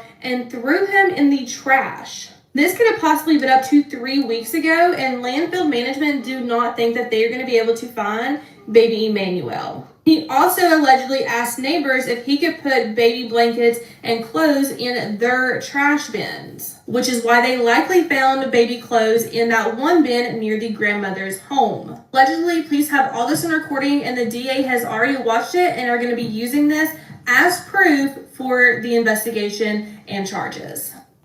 Yeah, they was going around spreading this baby clothes in people's trash cans. They were disposing everything that had to do with baby Emmanuel. They went in as far as to take all of his clothes, all his belongings, all his pictures. They got rid of everything that had to do with this baby. Let's continue. Both parents showed up in court today. Let's talk about it. Ugly 1 and Ugly 2. Both of them have a $1 million bail that is per person. This is because it is thought that baby Emmanuel was willfully and unlawfully. Yeah, he was unalived, and they got $1 million bail set on both parents. Just yesterday or the day before, Jake was seen leading investigators on the side of the freeway. So Jake went to the side of the freeway where he disposed of baby Emmanuel's body and led the cops to where his body is at. Investigators say that it brought forth nothing and it was most likely a goose chase. It is said that the reason for the push in the arraignment is because a lot of chaos broke out in the courtroom. People were trying to record the hearing, and one person did get out for allegedly saying hola to Rebecca. Based off of a local news source, that we do not believe Emmanuel was alive between August 5th and the 14th, which So August 5th through the 14th, they're saying baby Emmanuel was unalived. On the 3rd, they can say that the mama had those injuries. So is it safe to say that he unalived baby Emmanuel possibly on the 3rd when he whooped the mama's ass and put those injuries on the mama? Is it safe to say that y'all? I think he was unalived around that time where he put hands on the mama as well as that damn baby. I think it was around the 3rd. is when the report was made in the first place. Also discovered yesterday about the inconsistencies with the baby's birthday and the fact that they keep using past tense and keep saying that he's 7 months old. There has been a very, very long and harrowing investigation. Cadaver dogs to a spot in the house where they had to actually lift the carpets and the floorboards because there was blood in the floors. We won't know more until tomorrow when they come out with whatever evidence that they have. Hopefully we finally understand what happened to that baby. She couldn't even keep it together while talking about that baby, but they found blood in the floorboards. They found blood in the carpet. They found blood all over that damn place. That daddy completely destroyed that baby in that house. Let's continue. Okay, so I'm just going to break down the arraignment from yesterday on August 26th at 1:30 p.m. for Jake and Rebecca Haro. Basically what happened is they both got $1 million bond, which means they have to pay $1 million cash in order for them to be bailed out. There is some speculation that Jake's mother, Rachel, because she is the landlord of that property that they lived at and Emmanuel lived at, she might put the house up. She might sell the house and bail him out and get him some good representation, but we don't know. There's nothing moving forward as far as that goes, so I don't know who would buy that house anyways. Also, there is a tape and there is a witness that was at Costco that they were at on August 10th. They were seen with Emmanuel on August 10th. So clearly he was alive on the 10th, past sometime between the 10th and the 14th when he was reported missing. Now we all know he wasn't actually missing. Rebecca and Jake Haro took the life of their 7-month-old baby boy, Emmanuel Haro. Now, there is also speculation that he's older than 7 months, which I probably agree with, but there's no telling until they find him. They still have not found him. They are looking. I know that there's actually a lot of locals on the ground out there that are literally looking for Emmanuel, looking through bushes, dirt, dust, desert, climbing down canyons, looking for our baby boy, as well as the Google image surveillance. I know LA Glizzy took his drone out the other day, yesterday, and unfortunately they still have not found Emmanuel. Now, depending on the area that he was placed, there's wildlife, there's a lot of natural elements, it's very hot, it's the summertime, you never know what could have happened. But the whole point is we need to keep pressure on these investigators. We need to keep pressure on the judicial system because Emmanuel is just one of millions of children that were failed by the justice system in this country, failed by CPS, failed by medical examiners, failed by everybody. So that's the most important thing is that we find Emmanuel. And I agree. The justice system is failing us as far as protecting the kids. It seems like something is going on to where they just don't give a damn about protecting these children away from all types of stuff. Jake's attorney wasn't in court yesterday. It looks like he dropped him. And let's get into what I believe is the reason why. Now, I'm going to be honest here. I know that there's a lot of theories, and the biggest one out there right now is, oh, well, his attorney probably dropped him because he went out to the 60 with the police. I don't think so. And the reason I say that is because Jake has played this system before. He's dealt with this attorney before. He knows this attorney's expectations. I don't think he would have been reckless enough with himself to do that. I actually think that the reason he was out on the 60 is because his attorney dropped him. My personal opinion is after watching the way that the attorney acted after he exited the home, I think that he saw some of the evidence and was like, I don't want anything to do with this any longer. And I think out of pure desperation, Jake took him out there. And honestly, it shifted my opinion on kind of the theories of these things a little more now.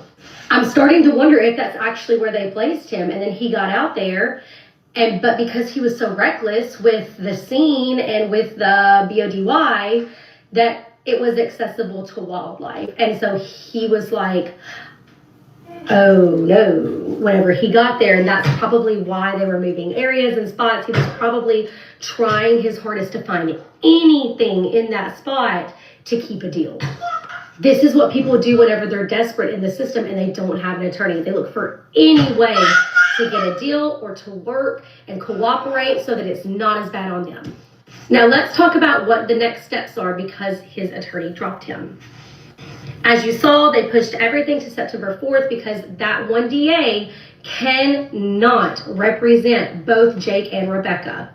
From what it seems like, Rebecca placed her application with the DA's office first. So it's probably going to end up that DA is going to represent Rebecca because Jake already had an attorney, so he probably thought there was no reason for an application until now. That means, yes, California taxpayers, your tax dollars are about to go not only to paying for Rebecca's defense, because that's where the DA's salary comes from, but also to Jake's defense, because they're going to get him what is called a conflict attorney, which is a private attorney that's paid for by the state of California to defend him. Gross, isn't it? So he will end up having an attorney, and it looks like probably a private attorney, unless another attorney comes out and offers to do this case pro bono for Rebecca or Jake. Really, it could be for either one. But if I'm being totally honest with you, I think Rebecca's got a better shot at getting a pro bono attorney than Jake does because of Jake's past. So I guess we'll see how this plays out, but both of them will have an attorney by September 4th because the state of California has to make sure that they do. Let's just hope that those attorneys have a conscience enough to represent them fairly, but without bearing a lot of teeth. Because as of right now, it is not looking great for these two. Thank goodness. Yeah, I don't think it should look good for these two at all, man. I think both of them deserve to be thrown underneath the jail and just throw away the fucking key. Fuck them, right?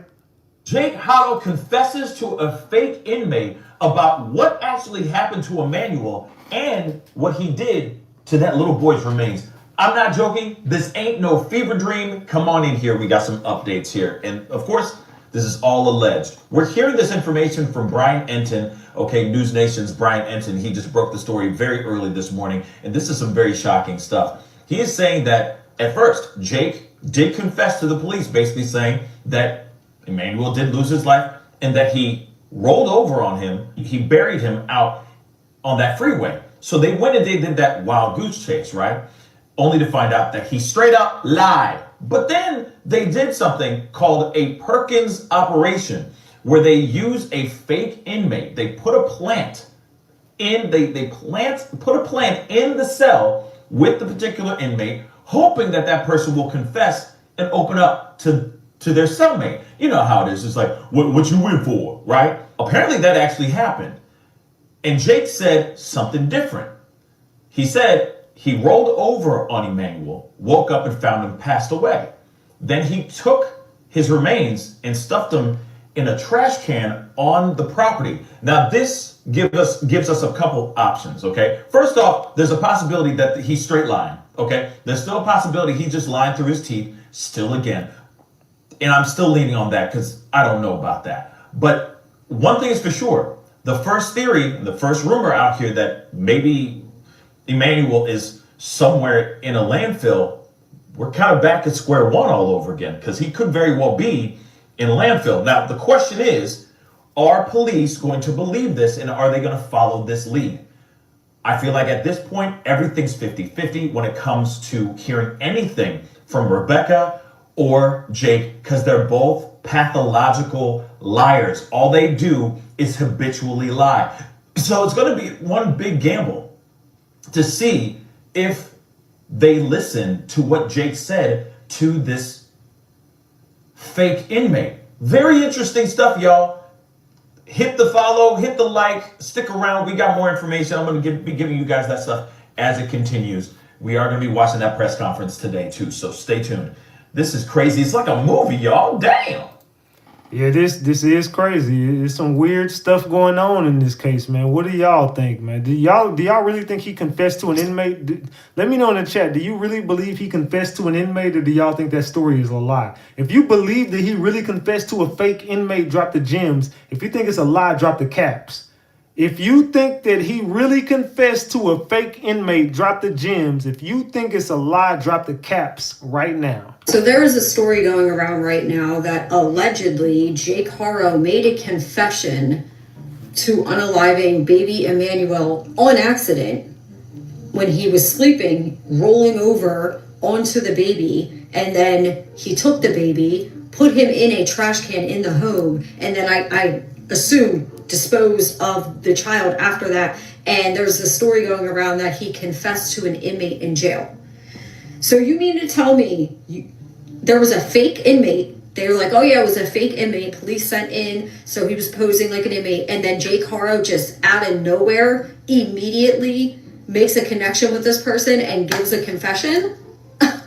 Like, sure, things like that can happen, but you really believe that that happened like in the past couple days? Like, he went to jail, was arrested on Friday. We're sitting here at Wednesday, and in that timeline, before they even went to court, before he even went out and was in the field searching with the investigators, he just happened to meet an inmate and felt like he should divulge all that information to them.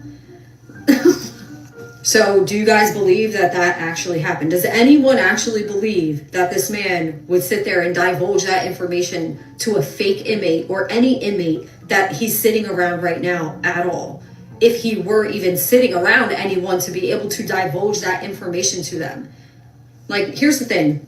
Of course, they do this, right? Like, we know when they are trying to get information from someone who they believe unalived another person, they're trying to solve a case, they will have people that are in prison, and they will be informants, and they will come back and give them the information. But typically and usually when things like that happen, you got a murderer who has built up some trust in a relationship with another inmate in order for them to ever like give them that confession or that information. I really strongly don't believe that he has been in jail for only a couple days and ended up giving this confession to a fake inmate. I don't believe it. Now, mind you, I will say I'm sure there's a high possibility that these two do come up with some kind of defense strategy along the lines of accidental, correct, and then panic, right? Because we see it a lot. Oh, it was accident, something happened, and then we panicked, and then he had charges already, and then, oh my God, we didn't know what to do, so then we just like fucking lost the body because people are fucking crazy, right? But to just give that information like that to a random person, babe, I don't know. I don't believe it. Hey, I don't know, man. That's a weird scenario if he did do that shit, but a lot of people think it's fake. I don't know. The cops say hell no. New information. Oh shit, god damn. Hold on, that shit was loud as fuck. About the baby Emmanuel father. Sources tell me Jake Haro told a fake inmate in the jail that he killed baby Emmanuel and put the baby in a trash can in his house. Let me repeat that again. Sources say that Jake Haro told a fake inmate in the jail that he killed baby Emmanuel and put the baby in a trash can in his house. You might be wondering how police got this information. This is part of what I'm told is called a Perkins operation. A Perkins operation, which is when police use a fake inmate to try to get information out of someone who has been arrested and who is inside the jail. This Perkins operation came after, I'm told, Jake Haro confessed to police that he rolled over in bed and killed the baby by accident and then buried the baby. So that is what Jake Haro told police, which is why he took police to that spot out along the freeway. This video that we have that shows him out there searching. That story, I'm told, police believe was all made up. First they got that story, then they decided to do the Perkins operation, I'm told, which is when they used the fake inmate, and when they say they got the information that Jake Haro actually killed baby Emmanuel and put baby Emmanuel into a trash can. Meanwhile, baby Emmanuel's mother, I'm told, is still sticking to the same story. They also did a Perkins operation with her in jail, and she is standing by her story that baby Emmanuel was kidnapped. That is also, you'll remember, what she told a reporter who she talked to in jail. So many tragic twists and turns in this case. Man. It says they tried to buy an electronic handsaw, but when they went to the store, it was out of stock. Salute to Red Velvet. That's because they were trying to dismember that damn body. That's because those sick fucks were trying to dismember that body. Let's continue. Man, R.I.P. to baby Emmanuel, guys. R.I.P. to baby Emmanuel. Los Angeles media. Hello, today is Wednesday, August. I'm going to get back to that one. I'm going to get back to that one at the end. Okay, I'm joined now by former senior deputy DA in Orange County, California, and author of the Book of Murder, A Prosecutor's Journey Through Love and Death, Matt Murphy. Matt, you always know what's up when stories like this break. I mean, this is your neck of the woods, California, right there, Riverside County as well. Do the charges line up with what you're seeing so far? The early statistics, the early information, the early evidence that we know of, and suddenly these few charges that are starting to drip and drab out? They do, Ashley. This is look, no body cases. One of the biggest misconceptions out there is that you cannot prosecute a case without a body. And there are jurisdictions in the United States where prosecutors even think that a jury will never come back. I've prosecuted 5 murder cases successfully with no bodies. So juries never want to give the benefit to the bad guy, to the killer, of successfully getting rid of human remains, especially when you're talking about a little boy like this. What's interesting is the 1109. That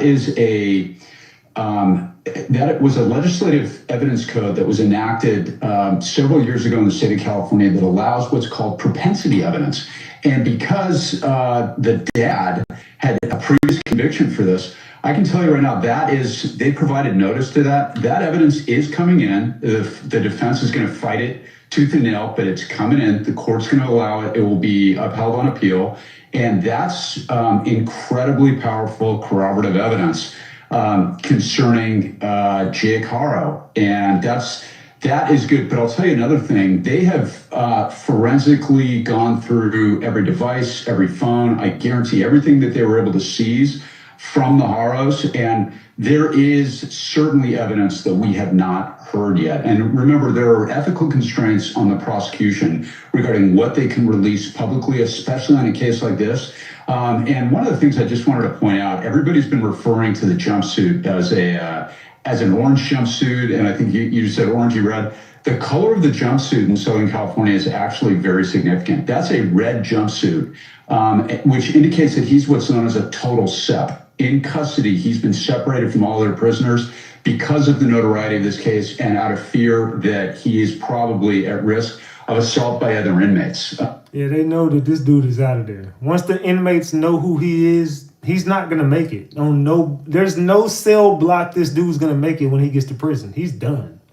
Just his background alone would put him high on the list of assault because the other prisoners in general population will often retaliate against people that hurt kids. A total SEP, S-E-P, right? Total SEP, as in total separation. Wow. Right. That's interesting. I didn't realize that the bright red is significant in that respect. Thank you for So he got the bright red jumpsuit on because he's separated from every inmate in that damn jail. that. I always learn something from you, Matt. Filing a false police report. That is one of the new charges against Jake Haro. But I just feel like a lot more charges are coming down the pike. Can you go over what he's facing now and what you think he may face in the future, as well as what Rebecca may face in the future, other than murder? Well, that's one of the tough things about California, and you and I discussed this on your pod yesterday. The second-degree murder, which is what this is in the state of California, you get a parole hearing in 12 years. Filing a false police report is something, all the lies that she certainly told the police, and probably he, we don't know exactly what he said in his interview, but that is the type of thing that it can add maybe a little bit of time, but you're still talking about a misdemeanor. So even if the court were to sentence what's called full consec, you're only talking about an additional 12 months. So it really doesn't add much. And I think that they are somewhat limited here, especially without human remains, because we don't know the exact circumstances of the death, at least publicly yet. Sadly, actually, the answer to your question is not very much. I don't see a whole lot in the way of additional charges. I mean, they could theoretically go for a conspiracy, but that's going to do what's called 654 in the state of California, or merge into the murder. Conspiracy to commit murder and murder are going to have the same sentence in California. So the court would only be able to sentence on the greater, which would be the murder itself. I doubt that this was planned baby deaths, and I've prosecuted several baby death murders over the course of my career as well. And they're almost always rash, emotional decisions. When the kid poops after clean diapers or breaks something, you see these really emotional, brash decisions. So you're not going to get a first-degree murder out of this. And unless there's some sort of torture allegation, there really is not going to be much more. Maybe if they find the body, no, we don't know what anybody said. The fact that they were on the side of the road is, of course, significant because the Riverside County Sheriff's and the DA's office that are very good at this, they know what they're doing on these cases. They certainly have some additional evidence, whether that's from the cell phones, statements of Mr. Haro. At this point, we just don't know, and we might not know for a while, but they got something else that made them feel confident enough to pull the trigger, so to speak, and charge them both with murder. I noticed here on Jake's booking sheet, it's been updated to include 2 weapons charges and willful harm of a child, but he hasn't been formally charged with that, so we'll be watching to see what happens with that. I'm really interested to hear what you think about Rebecca's little jailhouse interview suggesting we should all be out there, Susan Smithing, watching for her babies. Is that going to come back to haunt her? And I've only got about 30 seconds, but how dumb was that? 100% it's going to come back and haunt her because at some point she's going to blame him. I guarantee it. I absolutely guarantee it. And so that jailhouse interview, somewhere behind the scenes here, Ashley, there's a lawyer who is probably today getting assigned to that case is pulling their hair out because of that stupid jailhouse interview. That absolutely is going to come around and bite her. And and some poor lawyer is going to have to try to dig her out of that mess. And I don't think they're going to succeed. Matt Murphy, always good to have you. Thank you so much for this. We'll appreciate it. Happy to be here as always, Ashley. Man. What do y'all think about that? The damn mama and did a damn interview in jail, or she looking like shit right now. Like, girl, what the hell was you doing a damn interview in jail? Y'all don't know how to shut y'all damn mouth. Y'all don't know how to shut y'all damn mouth yet. Let's go. Okay, guys, so I was on a live this morning. I'm going to tag the creators and the people involved in my post. But we have some huge news. Oh, it just keeps getting worse for Jake. Jake has officially been upgraded to murder in the first degree. And I have proof. Let me grab it.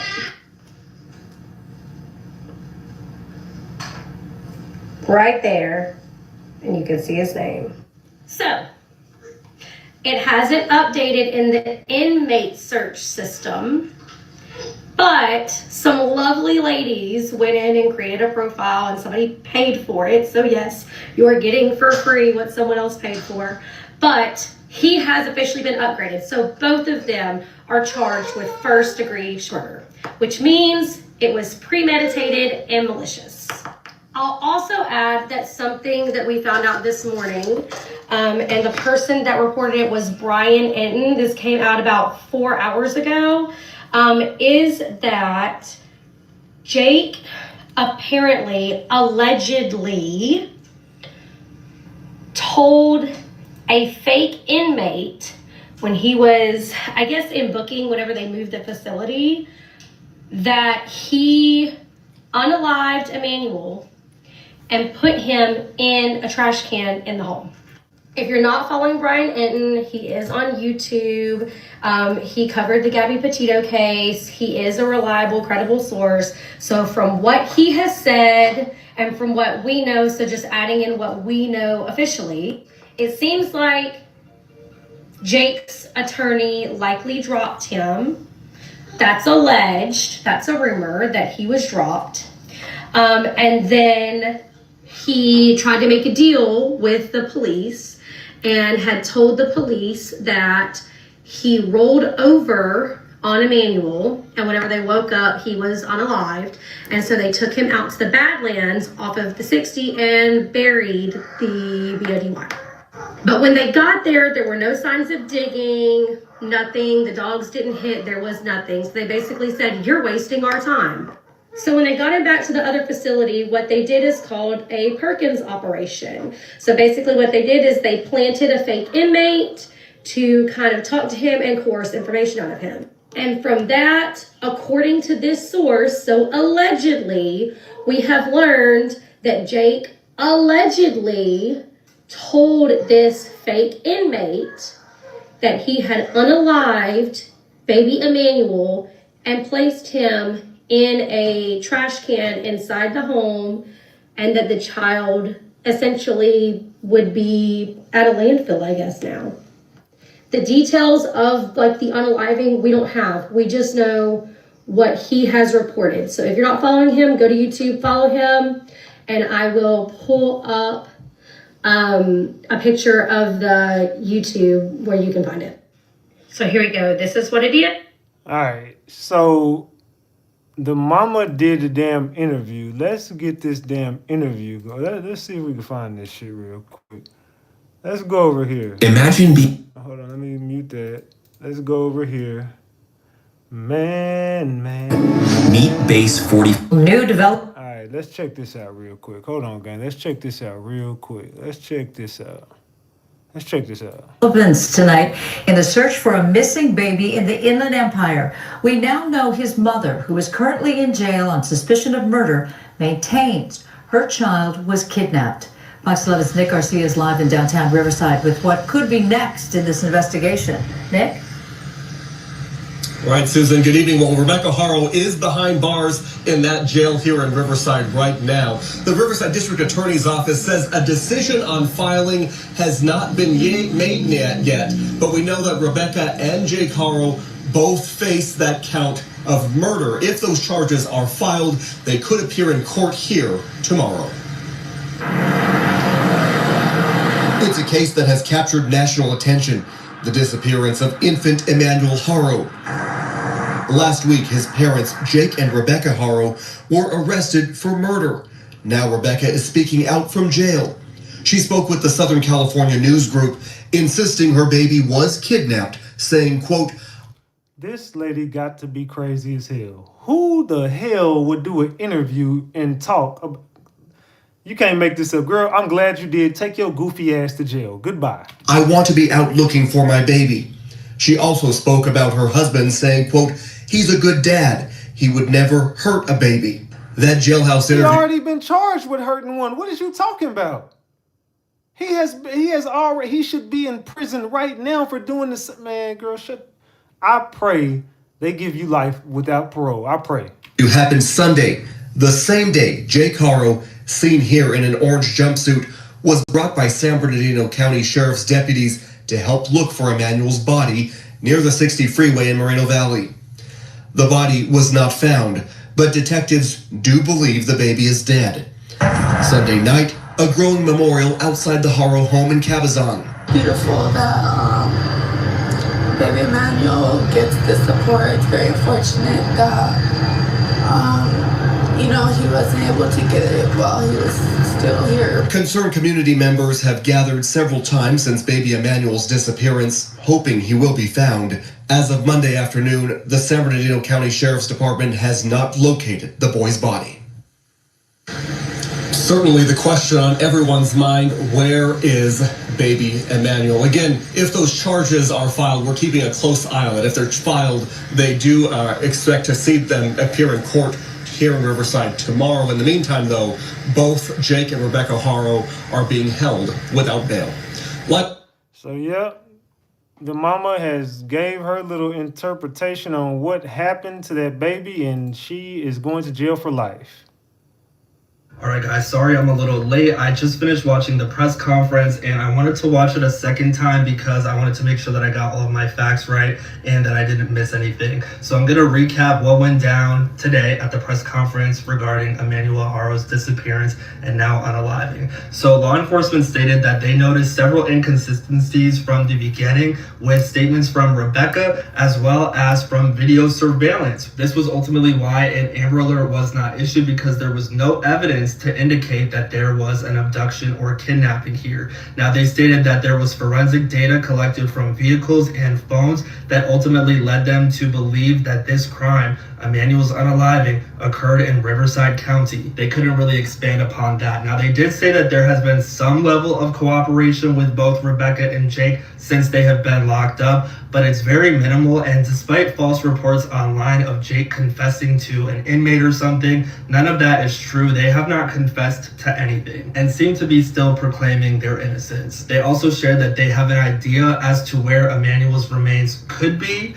and they also do believe that his COD has to do with the fact that he was abused over a period of time and ultimately succumbed to those injuries after not getting proper treatment. They talked a little bit about Jake's willful child cruelty charges in the past, and they did confirm that to their knowledge, Rebecca has never been investigated, nor has she ever been charged with child abuse in the past. There has been no CPS involvement from Emmanuel's birthday. So they never had no CPS involvement, and Amanda never had no interaction with the police. I'm gonna take another shot because this case is loose. Cheers to the gang.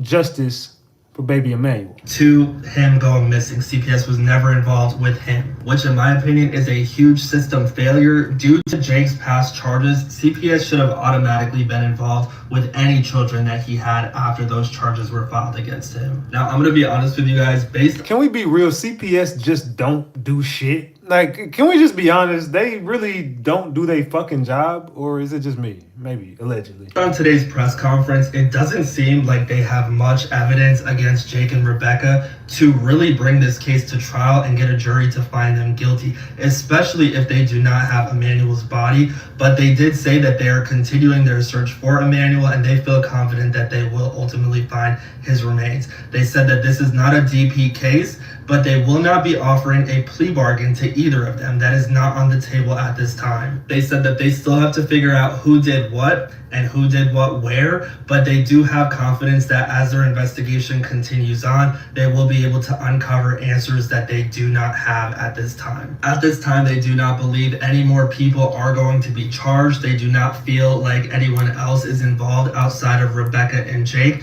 They are encouraging everyone on social media to be careful who you're getting your information from and what you are sharing, because misinformation has been running rampant, as we've discussed here on my page previously. The Home Depot thing about the couple purchasing lye, robe, shovel, not true. Jake confessing to an inmate, not true. And they say that misinformation could really hinder their investigation, and it could put a damper and a delay on things that they are looking into. Next court appearance is going to be next week on the 4th. We'll be covering that extensively here on my page. So again, make sure that you guys are following me, and I will talk to you later.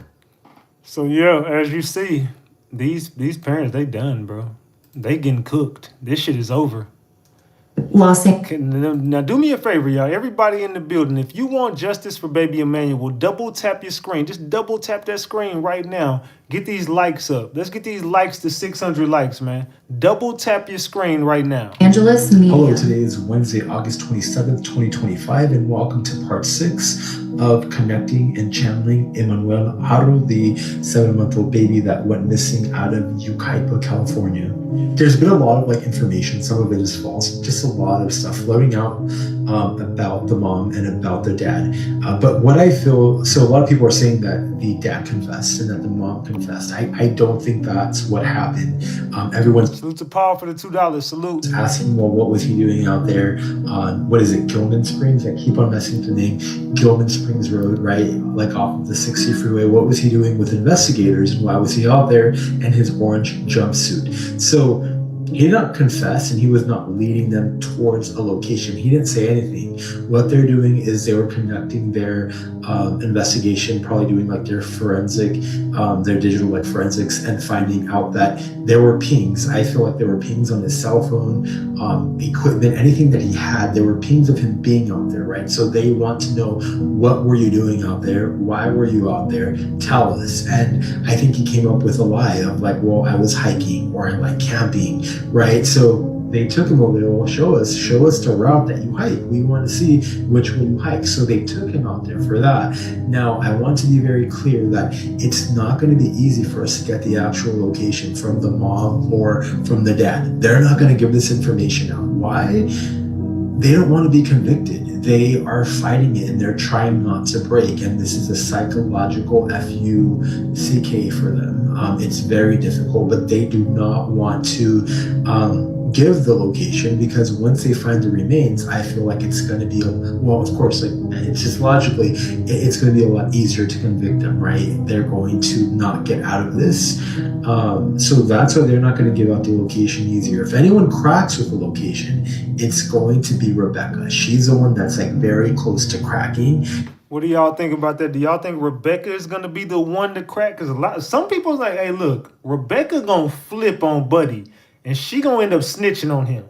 She holding on strong right now because she's still in denial, but they feel like Rebecca is gonna be the one that's gonna crack, and she's gonna tell everything. What do y'all think? And giving out the information of where this is. So we need to put the pressure on them. Hopefully they stay in custody long enough for them to break. But I am a little bit worried because this is a race against the clock. And the longer that it takes, if they're not recovering, what little evidence and what little remains are still there, it's going to be very hard to get that conviction on them and have it stick. A lot of people are asking about the grandmother. So the grandmother knows bits and pieces. She knows about the type of life that baby lived. She knows what that baby had to endure. Does she know the horrific things that happened to him? I don't think she knows that. I don't think she knows the detail. There are a select few, though. I feel like there are 4 people. There are family members that know just enough, right? So they were given the warning, don't say anything, don't cooperate with investigators, say you didn't see anything, right? So there are little things that they did. They were sloppy. There's a lot of evidence that they left behind, and there's still stuff that can be found. There is this, it's an F-150 truck. It is, I don't know how old. I think saying it's like a 1960s is too old, but let's say like an early 1980s or like a 70s. It's an older truck. And again, I'm getting like those silver red colors. It's like, if you guys know what truck I'm talking about, maybe put it in the comments under the photos. But I am seeing that older truck, right? And in the bed, there's like a thing on top that locks. So it's a truck bed, and then there's like a compartment that locks on top of it. So in there, I am seeing ropes. I am seeing there's also like fishing stuff, like fishing gear. But this truck is vital. There's a lot of evidence there. That truck is not at any of their properties. I feel like this is left also in a hiking trail. Like it might be in that same area that they're searching, but there's a truck that was left there. He left it there. Keys might be in there. But that truck has a lot of evidence that's also going to crack a lot of this information open. Now, what do y'all think? Y'all think this dude, he got some gems, or you think he capping? What y'all think? Let me know in the chat. It's very, I think it's very important to note the rope. There's a lot of rope in there, but there's also in that area, especially in Massacre Canyon, I want everyone to look, send drones, research a lot more about Massacre Canyon. That's where I feel there's going to be an entry into where he's at, right? So there's going to be a place in Massacre Canyon where you actually have to descend with like ropes, or like you have to like, it almost feels like you're hanging onto something, but it's where the descent happens.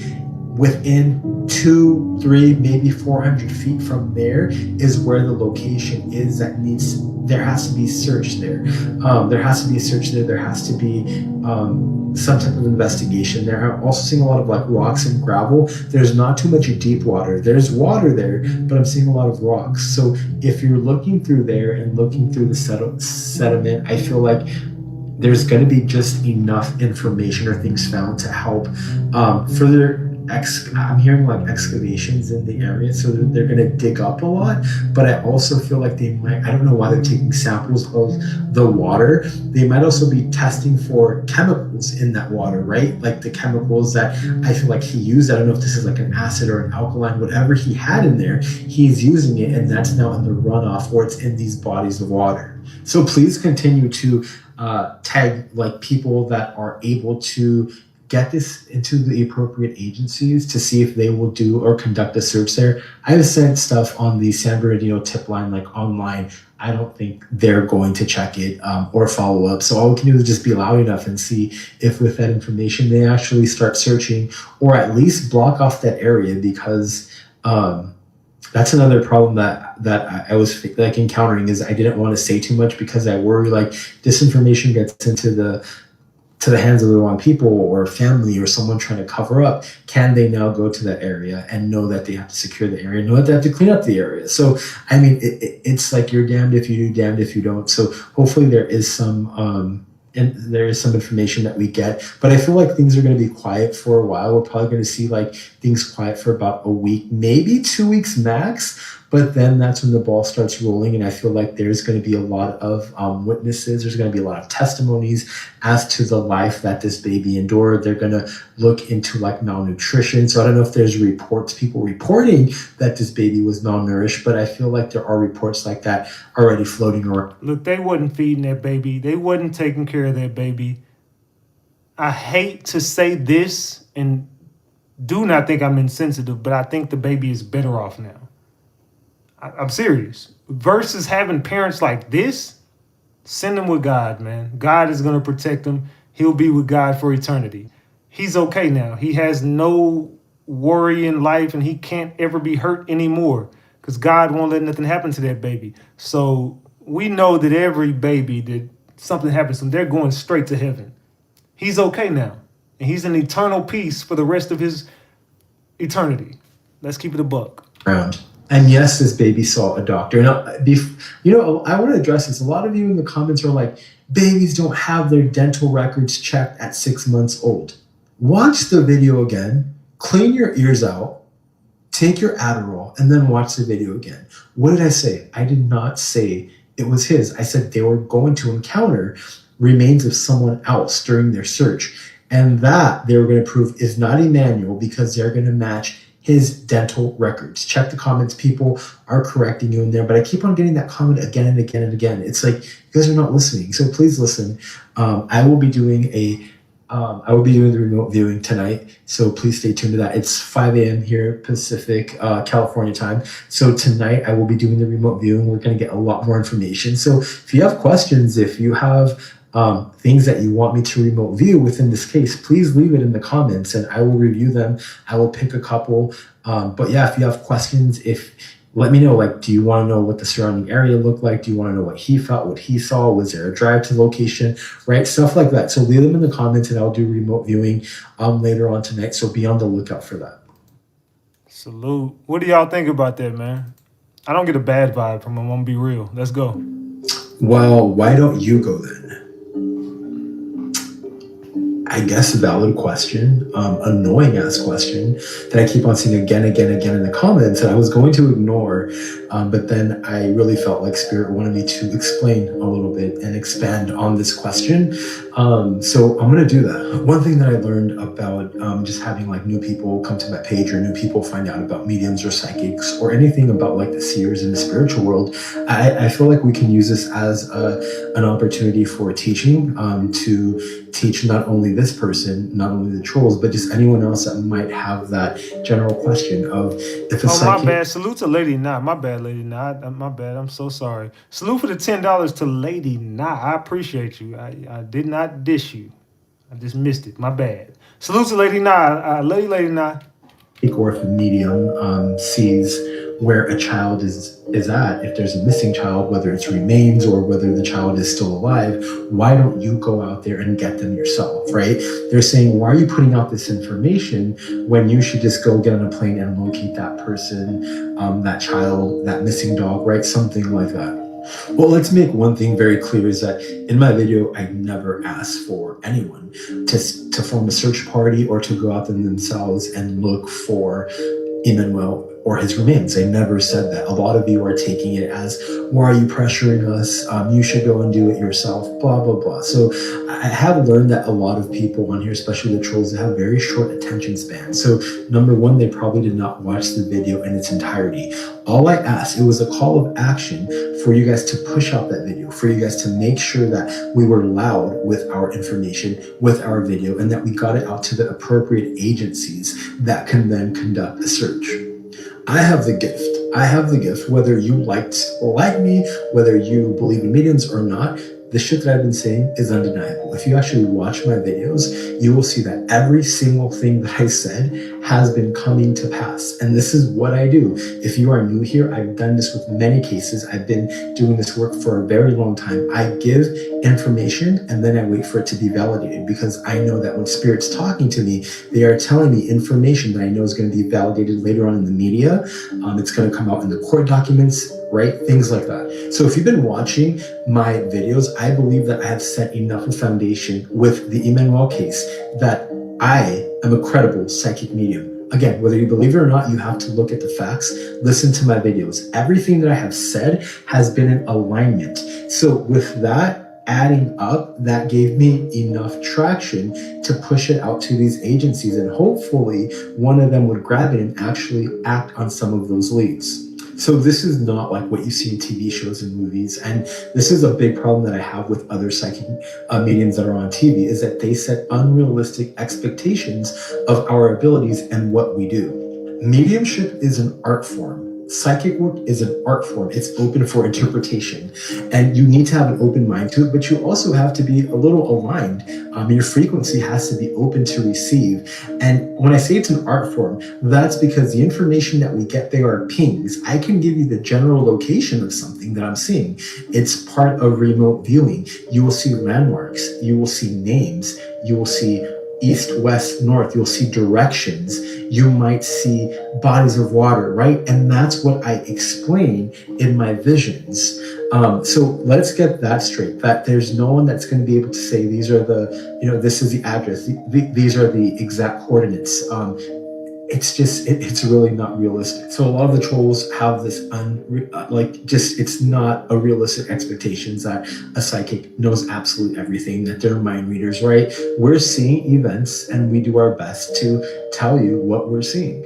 You have to remember that these are people that unalive someone. So you're not going to walk to a body of water or to a lake or to a hot spring and then point it out and see it right there. These people hid the remains of something, and they hid it because without having. So let's stop it right there real quick and think about it. Where is baby Emmanuel? Would you believe that if two people unalived the baby and wanted to get rid of it, would they take it to a body of water? Would they take it to a landfill? Where would they take this body, and why can't anyone locate baby Emmanuel? Why can't anyone locate this body? The dad ain't, he's giving you hints. He's telling you I did it. He's not going to give up that. Because if they find that body, listen to me, gang. If they were to find Emmanuel's body, it would not line up to he got rolled over on and suffocated. It would get aligned to dismembered, broken bones, scattered pieces.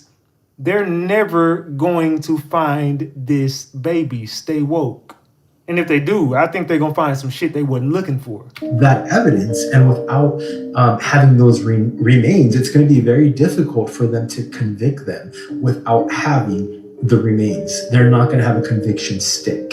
So the remains of Emmanuel are hidden very well. As with any other unaliving case, it's not going to be out in the open. You need search teams, you need cadaver dogs, you may need scuba equipment where they're looking, right? So, number one, we're not trained in this, and not your regular walking citizen is going to be ready to conduct a search like this. This is not new to me. Unfortunately, I have worked on many missing cases, and I will work on many more missing cases. One of the things that really like differentiates, I think, like a green medium, someone that's very young, somebody that's very inexperienced versus somebody that's been doing it for a long time, is the ability to be able to detach yourself emotionally. You don't want to get wound up in every single case. It's just not healthy, and it's not possible while you're connecting with so many different energies. That's the sad reality of this, right? So if every single case I'm working on makes you want to get up, take a plane, and go out there and help find them, it's not going to be something that I can do. That's not the work that I've chosen to do, and I am very, very, very blessed to be in this work. Cheers to the gang, man. Cheers to the gang, man. This case got me thinking, man. What the fuck type of shit are we in right now? What generation are we in? This is the worst generation to be alive in. To be real. Let's go. Continue. Cheers. Talking to people, giving them the insight, giving the information that needs to be given, and then it's sent out to the appropriate agencies, whether I'm doing a reading on a person and giving them the information that they need to navigate their life, or giving the locations of a missing person. And I think that's what a lot of people may be dismissing or never experienced, being part of a team, working on a team. It's not everything that is done alone. When you're part of a team and you have experts, right? Let's say you have 10 experts. They're all working with each other as part of a team to bring the best result.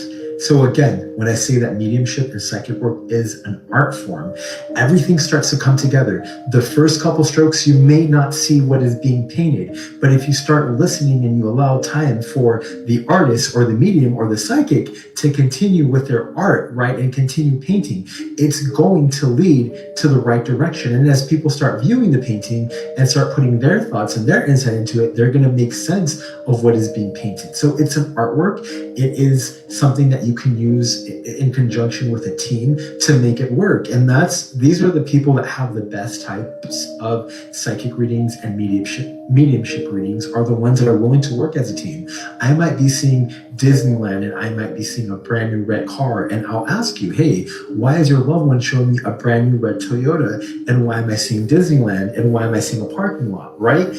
Salute to I Don't Like Nobody, period, Belinda, Scipio, April, and Chocolate Queen. I just gave all y'all moderator wrenches. I be noticing y'all be rocking out with me every night. Salute to y'all. As I see, I'm a bless y'all. Salute to y'all for. Salute. I'll give them that, and then they'll say, oh, holy shit. My ex that departed surprised me on my anniversary, bought me a red Toyota, and it was parked in the Disneyland parking lot. That's an example of the messages that we receive as mediums, as psychics, and as seers. And that's an example of having the other person or another party or an expert helping put that information together. Are you with me? So if you're just being a smartass and you're saying, why don't you go find them yourselves? Okay, I get it. But if you're generally curious and want to know the answer, this is what it is. I work with my strengths, and that's something that everyone should be doing. You should learn to work and focus in on your strengths. I can do anything, but I cannot do everything.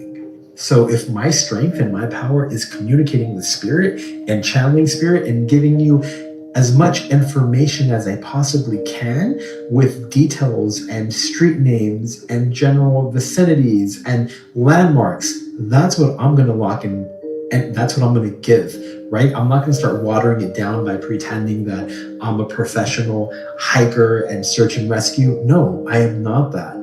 So my thought was that we'd be able to push this video out. Everyone was tagging on the Dia. He's cool. I mean, he's entertaining. Do I think he's the best person to go out and do this? Probably not. I did see that he's having some health complications, so he probably cannot hike. And he also released a comment that I was watching his video. He said that he's not following any leads from any psychics or mediums. And I get it, but I also think that he has not watched my videos. If you watch my videos and see all the hits that I gave way before this information was released, maybe that would make you understand that I am credible and that you should take a chance and you should go check out those leads instead of, I don't know what other leads he's working off of, but you should go check out what I'm saying. But on the Theta, I get it. So stop tagging him. I think what we should do is let's start tagging TMZ down in the comments. Just tag TMZ. I know they will jump on this story, and hopefully they'll be able to go out to the scene, and maybe they'll be able to find something, or maybe they can use their resources to find something. So everybody tag TMZ in the comments. See what I did there? no shade, but he should go check out what everyone's been tagging him in. As far as those people saying that I'm doing that for clicks and views, no, that was a call to action. Yeah, I'm be real. Tagging TMZ probably ain't the best motherfucking thing. I ain't gonna lie. Tagging TMZ kind of, I don't know about that one, brother. Again, when I had that much information that is hitting and that has been validated, I'm like, I'm gonna put this out there, and I'm confident as fuck. So watch my shit, and you're gonna see that my shit hits, and hopefully you take me serious enough to go out there and do your search. I've been around for a very long time, and I'm going to continue to be around for a very long time. And I have been doing readings before the Emmanuel case, and I'll be doing readings after the Emmanuel case. This has nothing to do with wanting to push a video out to get more views or to get more likes. So the people that are saying that, you're definitely projecting, and that's probably something that you would do if you're in a position to actually have people give a fuck about what you say.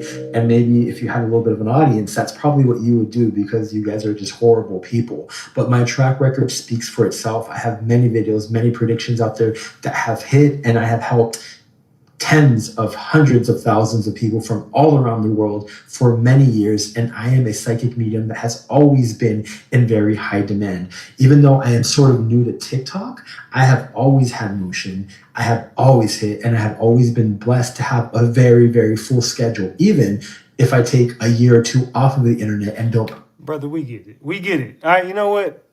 We get it. You've been around. You predicted shit. We get it. We get it. You don't gotta pat yourself on the back for 15 minutes, brother. We get it, my boy. Trust me. If nobody understands you, Big Ratchet, he understands you. I get it.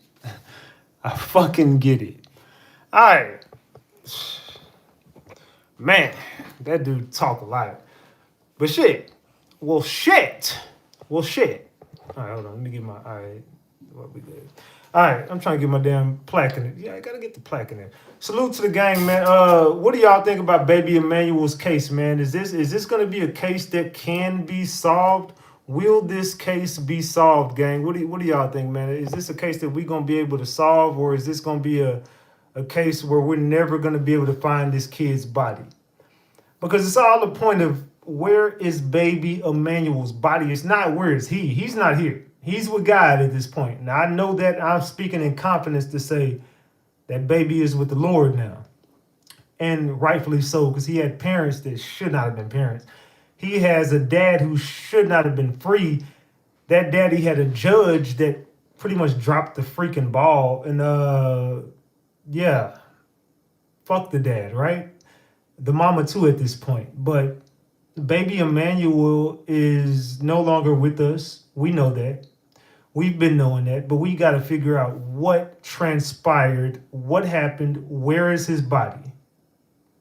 Where is baby Emmanuel's body? Also, Chat Trap Official did a story on this earlier, as well as a few more things like Naziah Harris. If y'all want to in-depth Naziah Harris update, go over to Chat Trap Official as well. Salute to my girls at Chat Trap Official. They did a very good live on baby Emmanuel and Naziah Harris today. And they've been doing a good job on all their content. So salute to Chat Trap Official, man. Salute to Leash and Dundada. I love y'all so much. Salute to y'all. Also, moderators, I want to ask y'all a question. Is there, and this is only for the moderators, is there anybody in this chat who deserves a moderator wrench? If so, drop the name if they in here right now. If you see somebody that's in this chat, that be in this chat all the time, that deserves a moderator wrench, tag them right now and let me know. That's only for the moderators. Only for the moderators. All right. But I did give out 4 wrenches on this live. R.I.P. to baby Emmanuel. Salute, Maria. R.I.P. to baby Emmanuel. Long live Emmanuel. I don't want to say I'm glad he's not here. I'm just glad that he doesn't have to suffer anymore. I'm glad that he does not have to live his life with parents like that. Those are piece of shit parents that don't deserve kids, and they will never be able to reproduce ever in life again. Thank God. Thank God. They say Maria. Everybody's saying Maria. All right, let's give Maria her wrench. As moderator, boom. There you go, Maria. Salute to Maria. They said, yes, the case will be solved. They not gonna let him get away again. Too many people are on it. Yeah, and I had to use this platform right here to express my thoughts on it, and I just could not go any longer without reporting on this again. I really want baby Emmanuel to get his justice, and yeah, it's a sad and unfortunate situation, bro. Like, that's just a little baby, bro. He didn't know anything.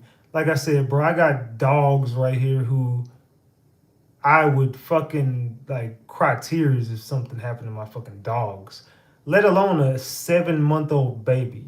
But to me, I look at life so much. I look at my dogs like my babies. Like, those are my kids. And I call my Vasilis, if you know Vasilis, if you know my platform. I got a French bulldog. He started it all named Vasilis. He's 3 years old now. His kids are my grandkids. I call them my grandkids. You know what I'm saying? I look at them like my literal grandkids, and I couldn't imagine beating on a fucking animal, let alone a human being, bro. Like, that's just sick and it's sad. So, yeah, I don't agree with anyone putting their hands on a fucking kid, bro, let alone a human being. RatchetTV ex-wife says, oh no. Girl, why is your name still RatchetTV ex-wife? Who even is that? But salute to you. Yeah, it's just sad and unfortunate what we're covering over here, man. I don't want to have to cover no story like this, man. I really don't. All the mods for advocating me. So salute to Maria. It doesn't make sense. Salute Red Velvet. And thank you, mods. They clearly did not love that baby. No, that baby doesn't even know what love. The crazy thing is, the baby only knows love now that he's with God. You know what I'm saying? The baby knows eternal love and eternal life, and the baby knows now what love truly is, but he never got to get that in his 7 months on earth. So respect to baby Emmanuel, RIP to baby Emmanuel, and may justice be served. But unfortunately, he had shitty parents, and he doesn't have to be in pain anymore, Kimbo. He doesn't have to deal with no pain anymore. Dog is an animal, so no, they aren't your grandkids. Let's put RatchetTV ex-wife in timeout. I don't know who the fuck you talking to, but you ain't gonna disrespect my motherfucking dogs. Not over here. Those are my grandkids. That is my son. What are you talking about? I love my animals, so don't talk to my dogs like they're just animals. My dogs are kids and grandkids. Fuck you. Shut the fuck up. Don't come over here telling me shit about my dog. See, that's what I'm saying. People are insensitive to life. Y'all don't got animals and love your animals. I would hate to be an animal in your damn house. You know what I'm saying? My animals don't gotta worry about nothing. I spoil them like they fucking kids. That's how I know some of y'all don't treat animals or human beings worth anything. I look at an animal like it's a human being. That is God's creation. What are you talking about? That is something that God created. If you ever been around a dog that would be more loyal to you than your ex-boyfriend or your ex-girlfriend or your husband or wife, you can't get betrayed by a dog. A dog only knows how to love you. That's it.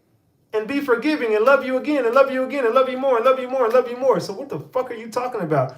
Some of y'all need a lesson on life. Get yourself a dog. Those will be the most loyal thing you ever had near you. I got my dog sitting right here next to me and would never hurt me. He could never. Tell him, Vasilis. Come here, big boy. Tell him you ain't hurting me. Look, they talking shit in the chat. Look, they talking shit in the chat. My dog always next to me. Yeah, my dog always next to me. Tell him, big boy. So you always next to me. Yeah, you next to your daddy, boy. Huh? I'm big boy. Hey, what y'all talking about, man? This is my dog right here. Tell him, big. Oh shit, that his kids didn't got him. God damn it. I think they done broke out their goddamn cage. Anyway, fuck it. It is what it is. My grandkids bad as hell. As a matter of fact, I'm gonna bring them in here. Watch. Watch this now. Watch. Hold on. Watch this. Come here. Come on. Jules. Come on. Watch this, y'all. Hold on. Come here. Come on. Come on. Come on.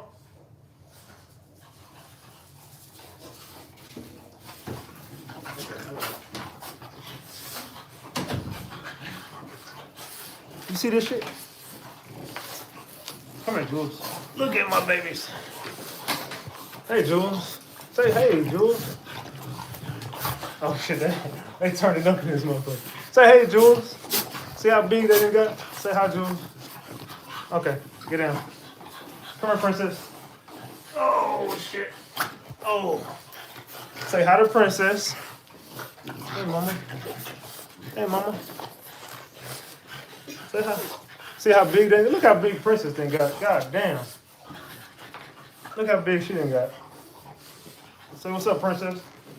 Come here, Jim. Jim, come here, mama. Come here, mama. Oh shit.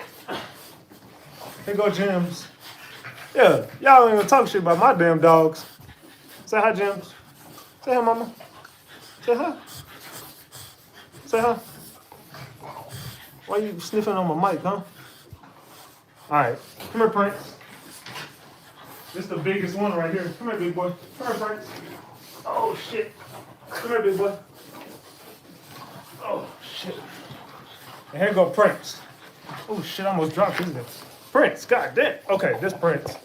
Okay, he's going crazy. He don't want to be picked up. That's Prince. Say hi, big boy. Prince.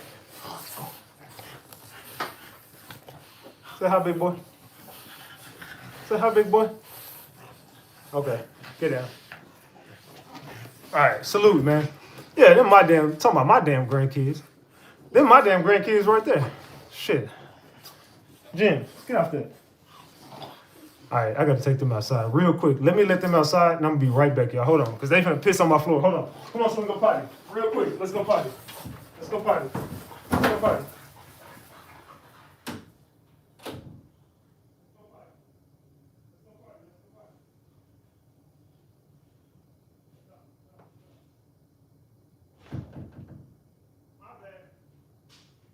Oh, shit.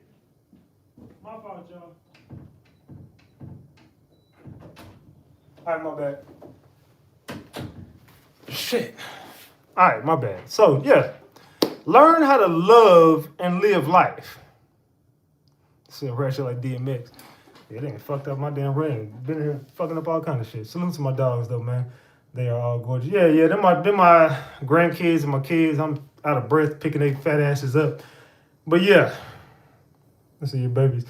Hell yeah, they're my damn babies. I love my dogs, man. I love my motherfucking dogs. Don't ever get in here talking shit about my dogs. Yeah, y'all ain't seen my dogs in a minute.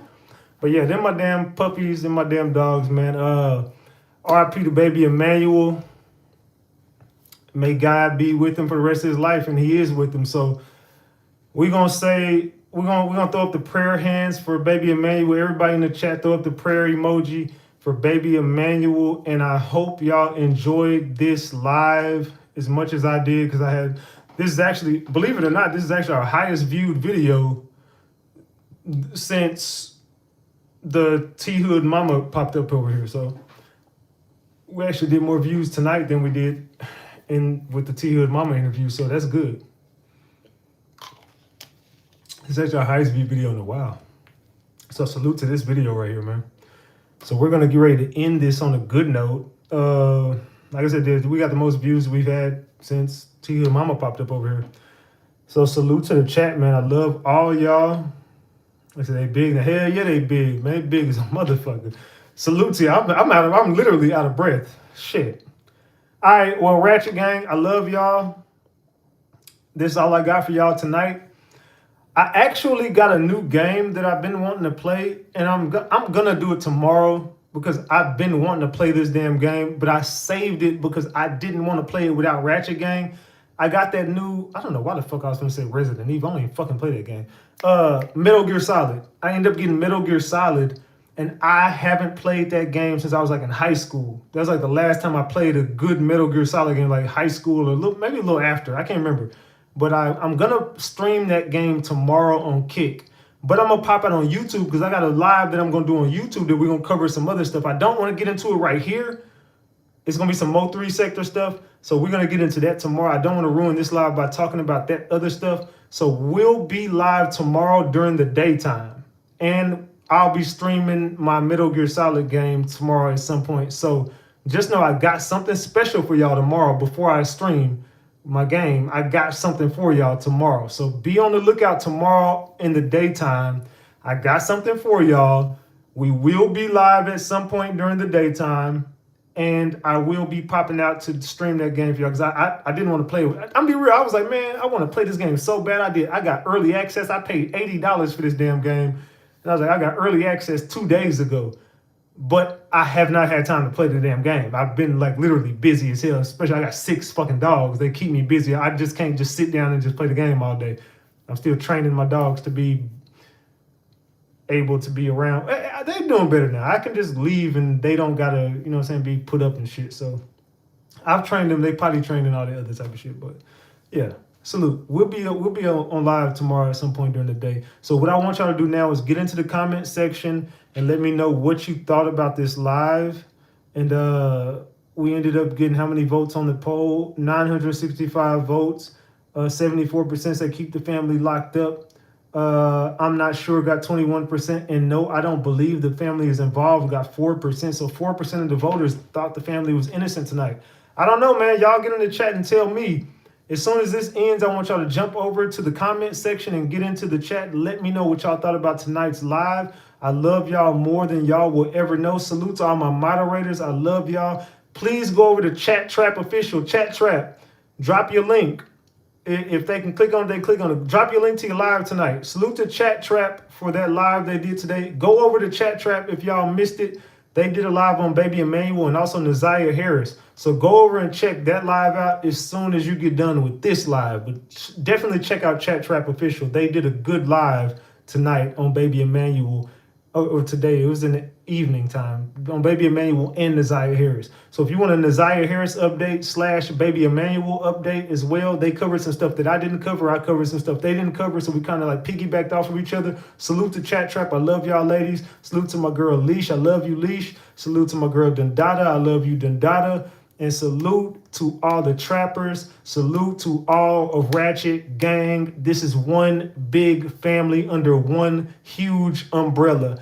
I love you, and you love me, and we're a fucking family. Let's go, Ratchet Gang. I love y'all more than y'all will ever know. This your boy Big Ratchet. That's Ratchet Gang. And this is Ratchet TV. And until the next episode, I'm going to see y'all later, man. I love y'all, man. How long we been on? All right, we've been on 2 hours and 30 minutes. Good enough time. I'm going to end it right here. And y'all get into the comment section. Let me know what y'all thought about tonight's live. I'm gone. I love y'all. I'm out.